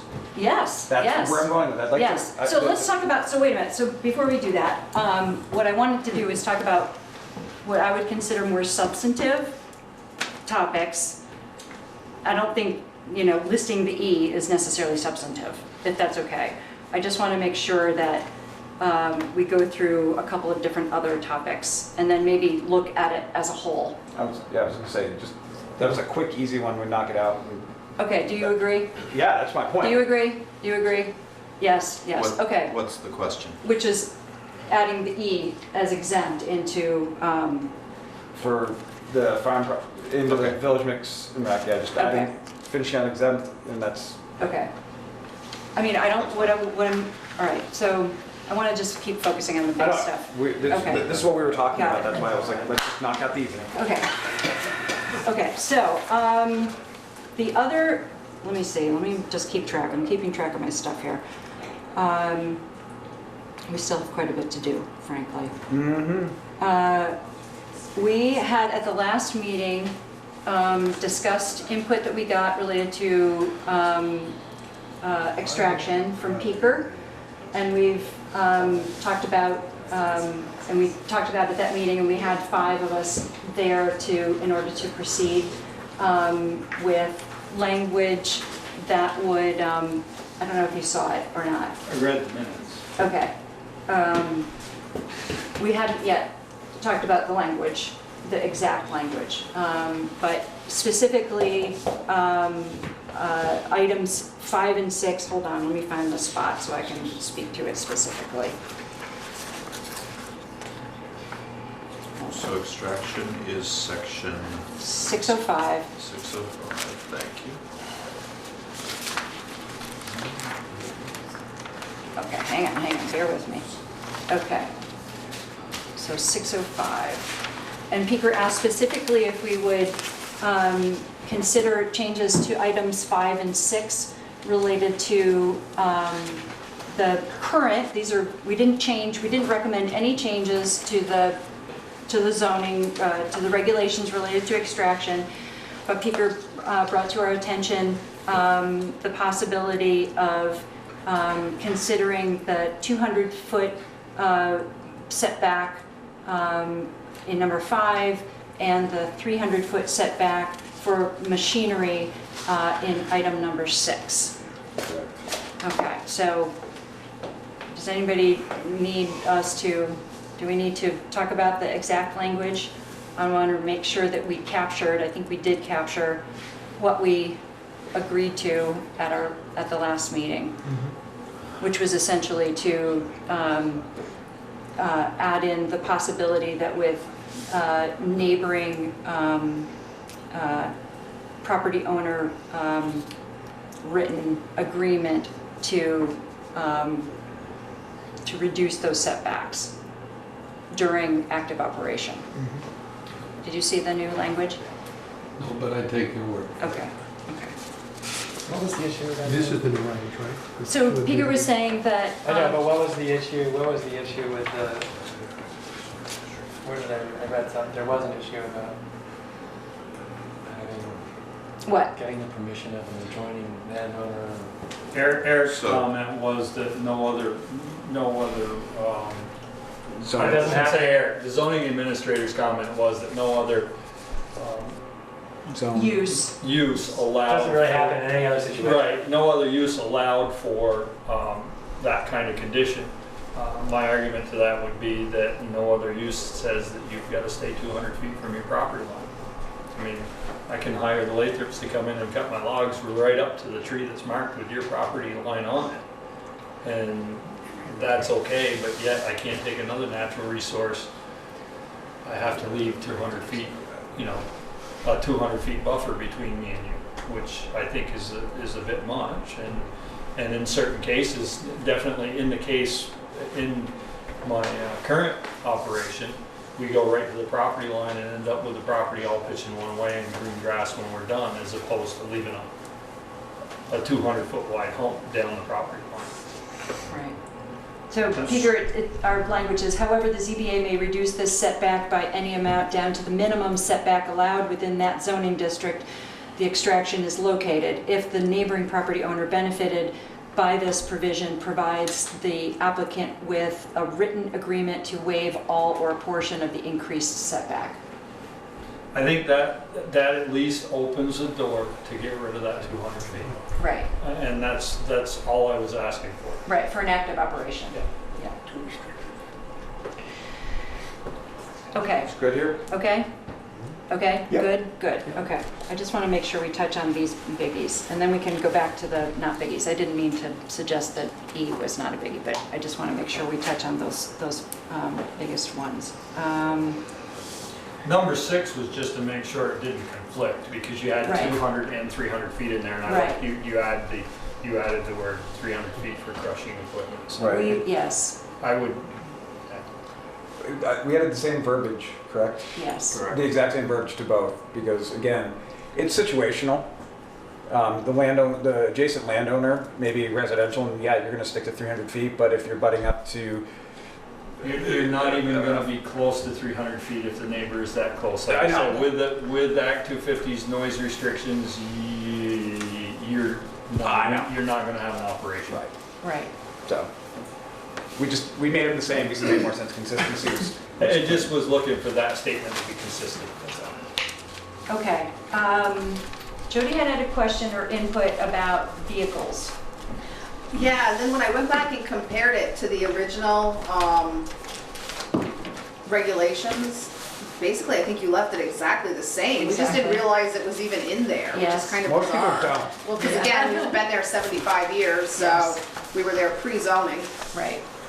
So, but I think 730, storage of vehicles. and then and I think it was mainly it wasn't village mixed anyways, it was high density residential, Yeah, well, village residential. Let me look Wasn't again, that let me it? just make sure that we Pretty touched on sure. this. When I went back and Because we reread listed it as a topic to follow up. Joel Bouvier had also mentioned it.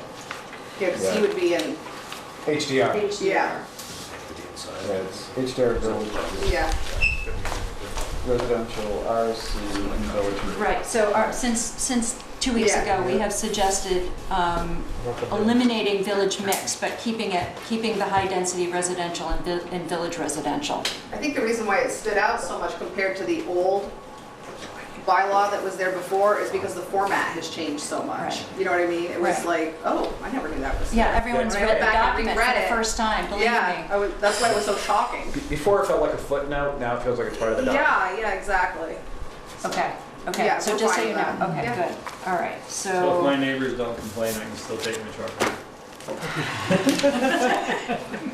I'll let you deal with it. I'm saying, no, Only if you're I'm just not gonna, with residential or HDR. We had a request to consider extending ROC up North Street to the, to include, right, to Garfield Street, right? Actually, didn't we talk about, might as well include the library? Well, I wonder about this idea, Right so up to let's, Lawrence Lane. you know, this Because was, of the firehouse building and. Right. Yeah. Yeah. I mean, if so we're gonna let's just expand look, it. well, let me just look at ROC, and I want to be careful about this, because we've been very, very careful to not, you know, I mean, we've just been very deliberative about, Oh, yeah. about those boundary changes. All right, hang on, I'm gonna look at ROC for a second. One of the bigger maps. I'll look at might the be- maps, all right. Well, I'll they just get look- that one right there, the. yeah, because otherwise you're not going to see it. I'm more looking at what we would.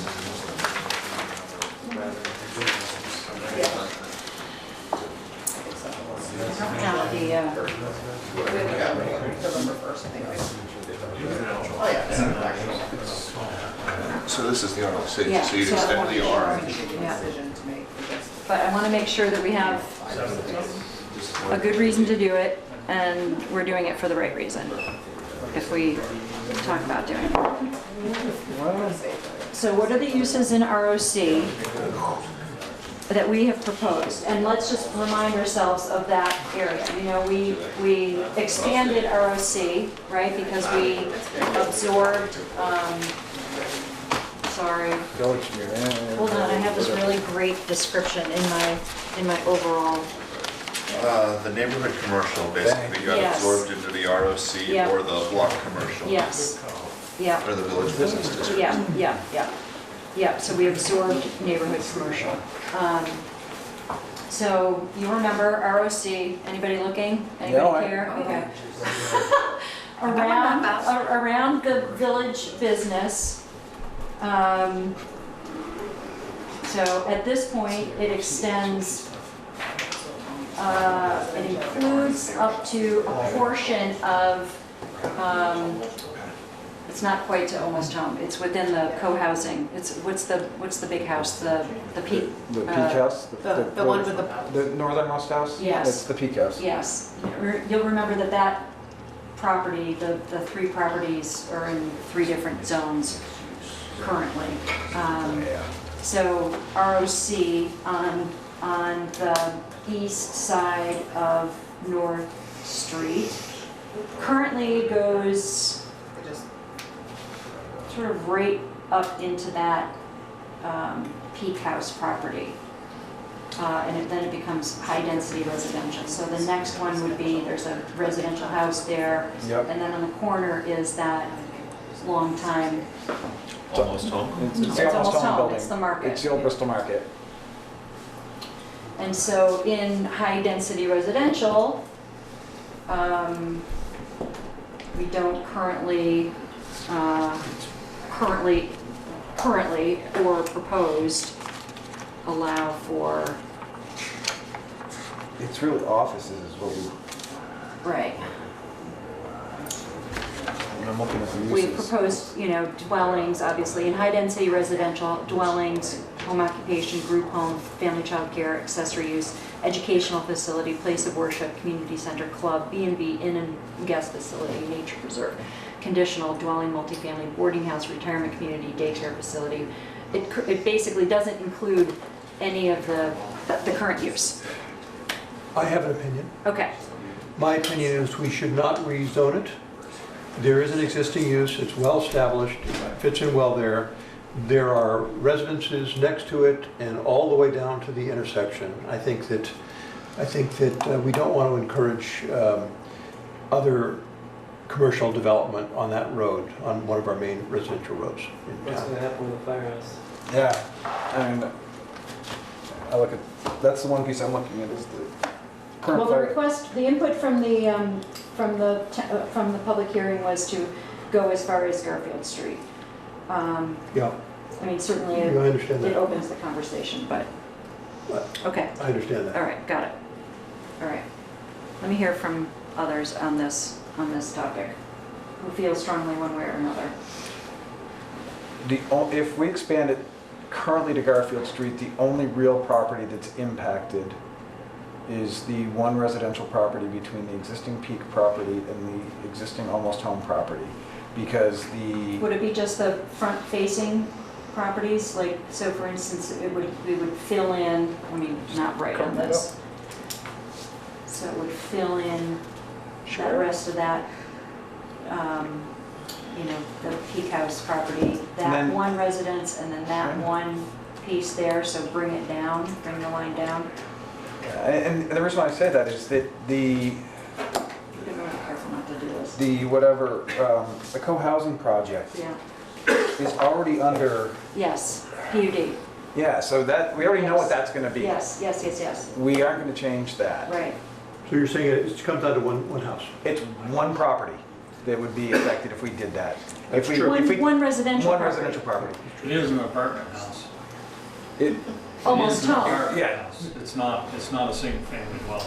The Right. house that's In just between. In adjacent to. between the Yes. Peak house and the Got it. apartment house. right, it's one physical property, or one physical building.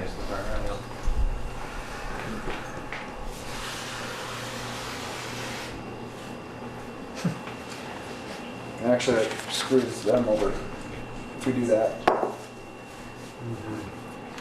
Yeah, that actually that then makes his property a pre-existing non-conforming because we don't allow multifamily narrow C. Which house? The house in The between? one that- between. The one in between, right? Between the Peak House and Almost Home. This property Yeah, right yeah, there yeah. is Yeah. is an apartment building and we would Yeah. make it a pre-existing non-conforming, which then would put undue burden upon that landowner. Well, so it sort of defeats the purpose of the original request, which was. Right. But Yeah, a do large that portion become- isn't, so that's how that worked. Hold on, let me just refresh. ROC. Right, Yeah, in the use table, we took multifamily out of it on purpose. right. We didn't want to see, don't go there. West Street converted. Yes. Chico and Bill and myself all don't want to see West Street turn into apartments, single residential environments. All right, let me get the, let me take the temperature here. That alone, Made a new term. What does that mean? no, the, knowing that we would make another, by We would fixing, change a house in between. we would take a property that's already a pre-existing non-conforming and make it conforming. But change But another then we one. would take an already conforming building and make it non-conforming. Right. And I can't do that, Right. in my mind. We would be, you're swapping conforming for non-conforming. Right. The On people, adjacent the properties. people that bought that On property adjacent properties. bought it knowing it was a pre-existing non-conforming. The people that have the apartment building, it's It's conforming a today. residential, it's a high-density That's- residential. That's what they bought it as, that was the intent of that property. I'm gonna have to say no on expanding that. No, Well, I have two no's, so that's that. Well, We can hear the rest. we have three no's. okay. All right, how do others feel? No, we can't. I'll go around. I just said no, that's three, let's move on. Okay, okay. I was gonna say no anyhow, Okay, because of the okay. exact same thing that Chris Okay, just okay, mentioned, all so. right, okay, thank you. Thank you, okay. Okay, all right, hang on. Next. How are we doing? Oh, we're cruising, we got yeah. this. Okay, do you have input for us about 35-foot height? So currently, your regs basically. Eric had some great conversations with Brett, that was the 35-foot height regulation What- maximum for structures. What was an old fire prevention Right. limitation? Brett did say if the living floor didn't go above 35, I guess, what's the correct term? Sorry. Is it at the peak? Right So, go now, ahead. your building height is the vertical distance measured from the average elevation of the proposed actual finished grade of the building to the highest point of the roof. Oh. And that's 35 feet, and it's a pretty uniform restriction around town, except for non-habitable commercial structures, like silos and things like that. So what about The where? 35 feet derives from, that's your tallest ladder on your hook and ladder. We don't That's have what a, we you don't get have to. a ladder. You don't have a ladder? Well, that's. We have a ladder, we don't have Yeah, we have a mutual aid agreement with two neighboring communities. That's how we defend our downtown. So that's where it stems from. That is the old mentality on 35 feet. Yeah, it's where the ladder can reach. So if you're having people live there, you basically want the ladder to be able to get up there. So what about the possibility, if I could just propose something that either I don't know if we want to go into each zone and talk about dimensional standards and increasing, but is it possible to consider, given the particular topography or site plan of the proposed development? So I guess what the So question it is, does a when you little have bit. when you have a slope, right, and you're going to build into the slope, how do you do that so that you can? From grade. Yeah, the vertical distance measured from the average elevation. So basically, if you're building on a slope like that, right? And it's a You're gonna 10-foot take the rise. two rises and you're gonna average them out, and you may get a little high. Right. Because it's lower, the actual peak will be higher on this side than 35 feet. Do we have language Uh, currently that speaks to that? That's what it says. Yes. So what I don't get is, But it's not gonna get you a ton over 35 feet. No, I know. since Okay. we're so consistent about this, why should we think about changing it? I mean, we've made. Well, someone has asked, right? So we've gotten some But- input, Right. but I I wanted, just don't know what the arguments are for doing Yeah, it. but we're not consistent at 35 feet because our downtown is 50. is it? It is today. Well, The buildings are currently, The bylaws say 50 feet. Right. Block commercial is 50 feet. is it? Yes. did we incorporate that into our new downtown? Look at that I'm for a looking minute. right now. Peter, do you have something to I add? just have a comment, I know where this is coming from. I've been involved in the discussion with the individual, and the idea is an area where you can build into the bank. And because of Act 250 doing commercial units or apartments, with, like David was saying earlier, with all your stormwater runoff and your non-permeable soils, to be able to park it underneath the building. So essentially, the front of the building would be open Higher. for the first floor, Ah, yeah. and your dwellings wouldn't start, they would be at ground level on the back. But that raises the issue of when you go 2 stories, that makes the face of that building 3 stories, which Right. puts you over that 35 foot.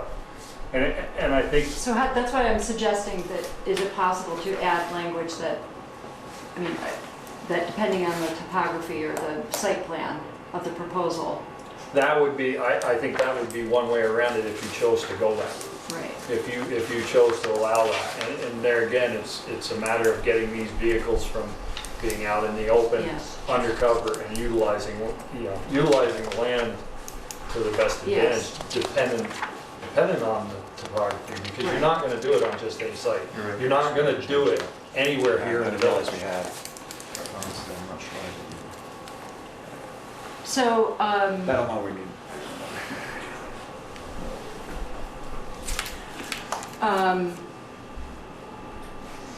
I want to be accommodating as much as possible. I don't think we, sort of hashed out 35 feet.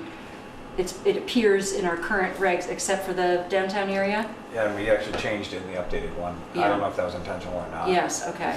I'd have to go back and look. This is why we're reading very closely.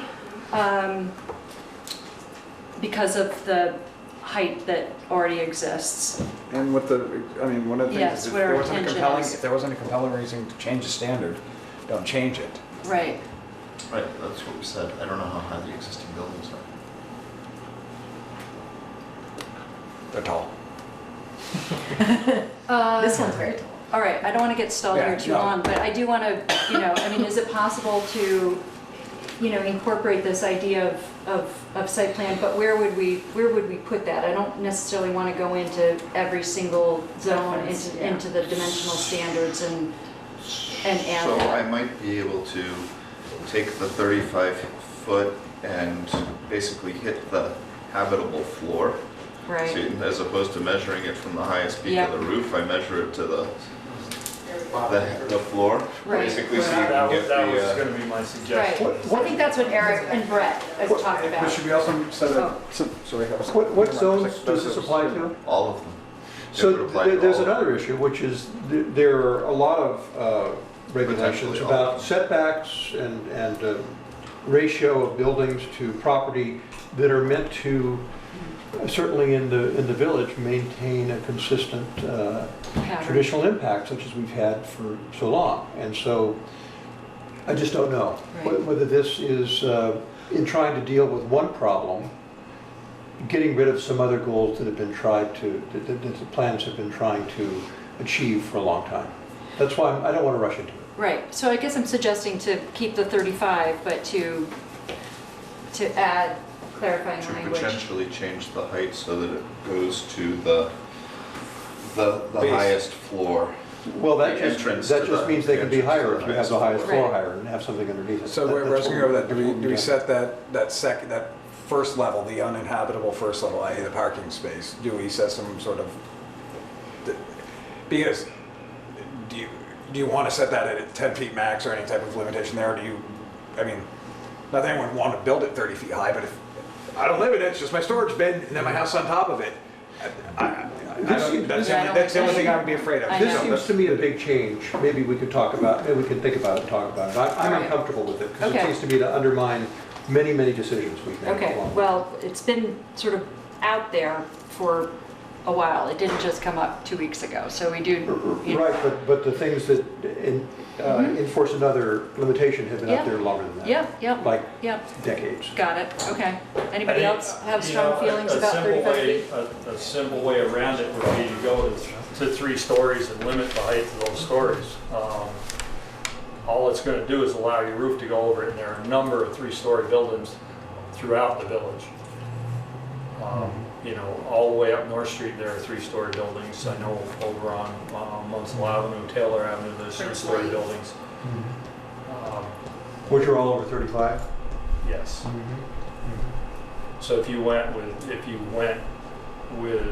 something along the 3-story line, which I think is what Adam was alluding to, is that access to that story is under 35 feet.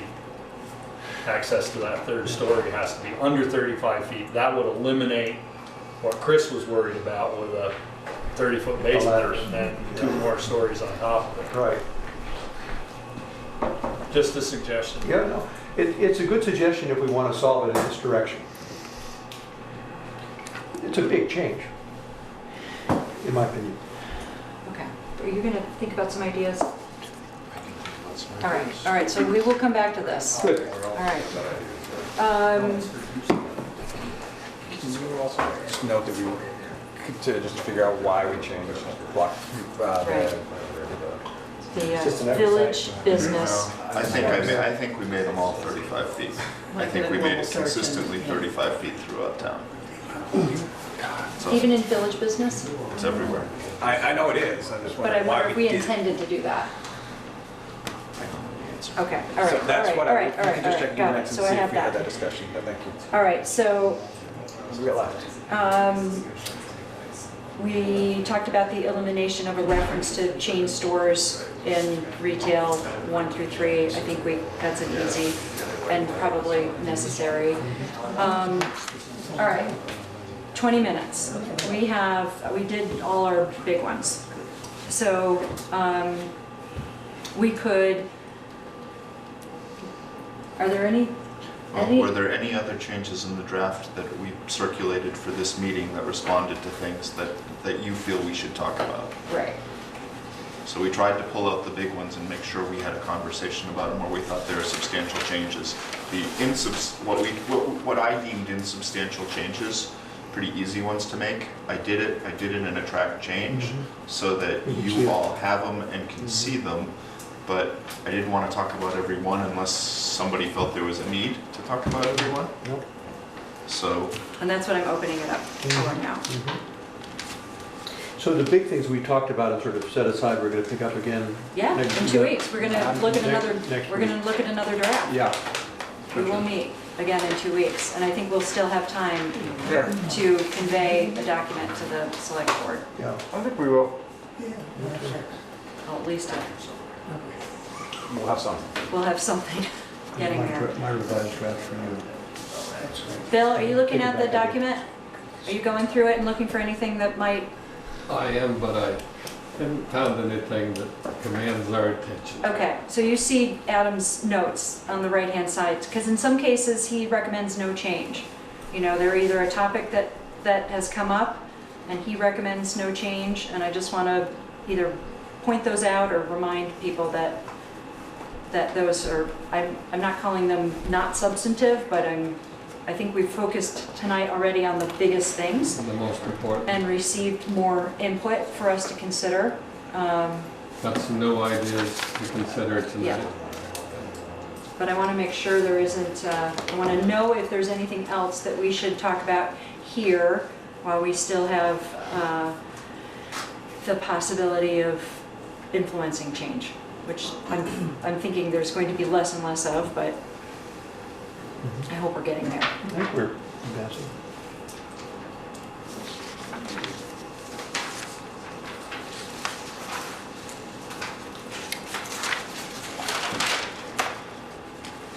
Did you read it online? Oh, God, yes. Okay, okay. Okay, so even the parts where Adam says, I recommend, you know, he notes everything where, just want to, you know, put it out there.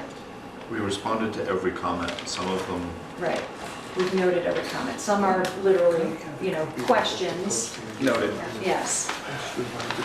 So And some I actually, have to get back with Michelle, really. I have to respond to her. She had a long email of questions that were mostly just questions and some typos that we incorporated.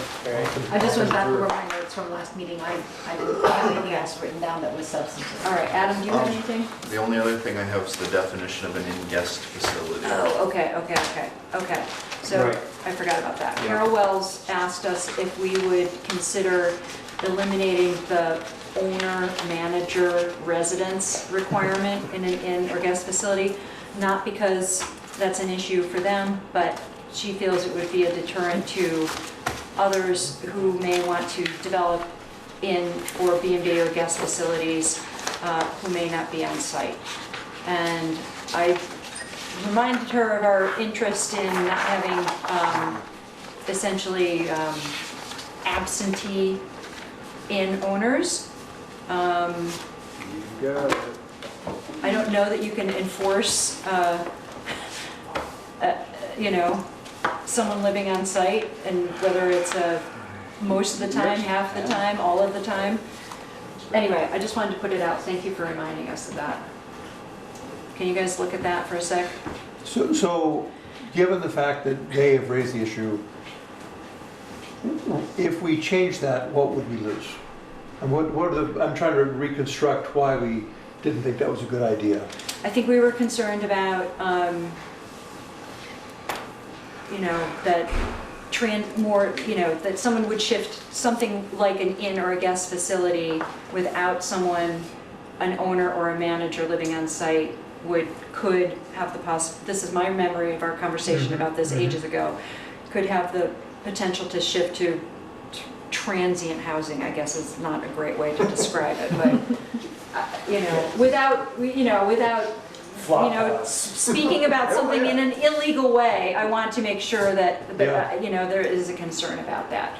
Okay, Beaker and Jody. Could you define on-site for me? living in it. In the same Well, what building? is it? It says a dwelling unit, a building or a site containing a dwelling unit occupied by an owner or resident. So it could be a secondary structure on the facility. You could have a 12-room building and the owner or manager lives in the barn out back.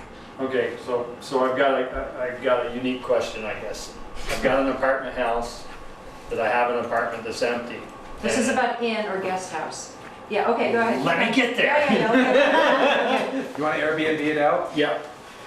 And, I mean, I live on one side of it, my brother lives on the other side of it, the both of us own it. But Yeah, yeah. neither one of us live in that building. Would that Yeah. make us non-compliant if we asked to do I that? don't think that that's an inn or guest No, facility. because you have to have 12 rooms or more for that. Well, there's more than 12 rooms in that apartment, but they're only rented to 3 people. 12 lodging rooms, it states. Okay, 12 separate room, 12 separate units. Units, okay.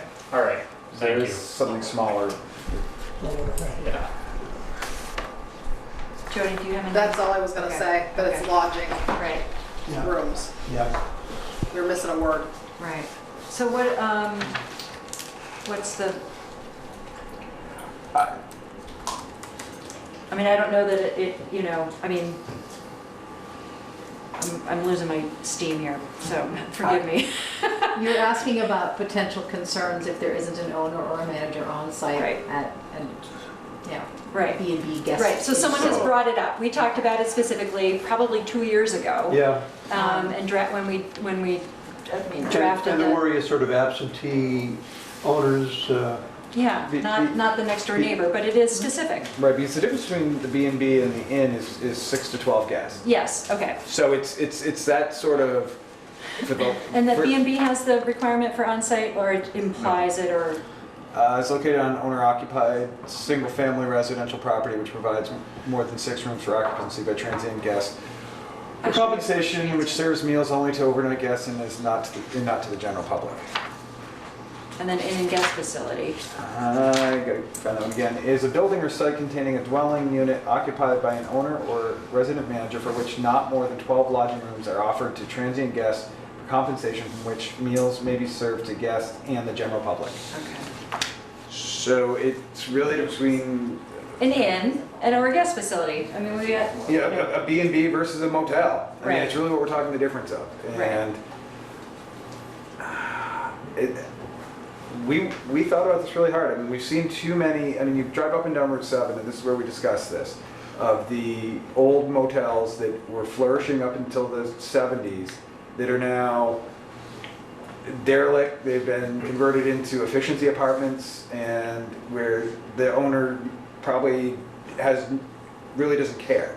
You look at the grounds are deteriorating, and that's what we didn't want to see happen. If somebody wanted to build an inn or something of that size, we didn't want to see the long term that it could just Right. become derelict and become. or someone living there could let it become derelict too, but, I mean, it is making an assumption, basically. Right. It's making an assumption that if you are not occupying it, then. That it If you gotta look at it and live near it, you're less apt to let it become an absolute hole, for the lack of a better term. Okay, if we're not feel strongly one way or another, we're leaving it in. I'd leave it as is. Okay, all right, that's sort of the mode right now. yeah. I agree. Okay. How are we doing? I'm running out of steam here. This is a super long day. Should have coffee. I'm running out of voice. Okay, So we've done our list. Yep. I'm gonna take it away and send it to you by email over here. all right, we're gonna close. 24 hours. Yes, Okay, I think we are. I think we're in a good spot. okay. Can I give you one other thing? I read section 352 and I couldn't understand it, so I did my best to write it in a way that I think I understand. We thank you. And I just, if you agree. So this is, You just keep on stealing this stuff, man. Oh, sorry. Mr. Rennie, Thank you. Yep. Okay, 352. I gotta make sure we have. this is the one you should see, but, Okay, all right, I need a motion to, I'll make a motion to adjourn. Second. for all those in favor? Aye. Okay, thanks, everybody. Thank you. Thank you. Thank you for very your much. patience. Thank you.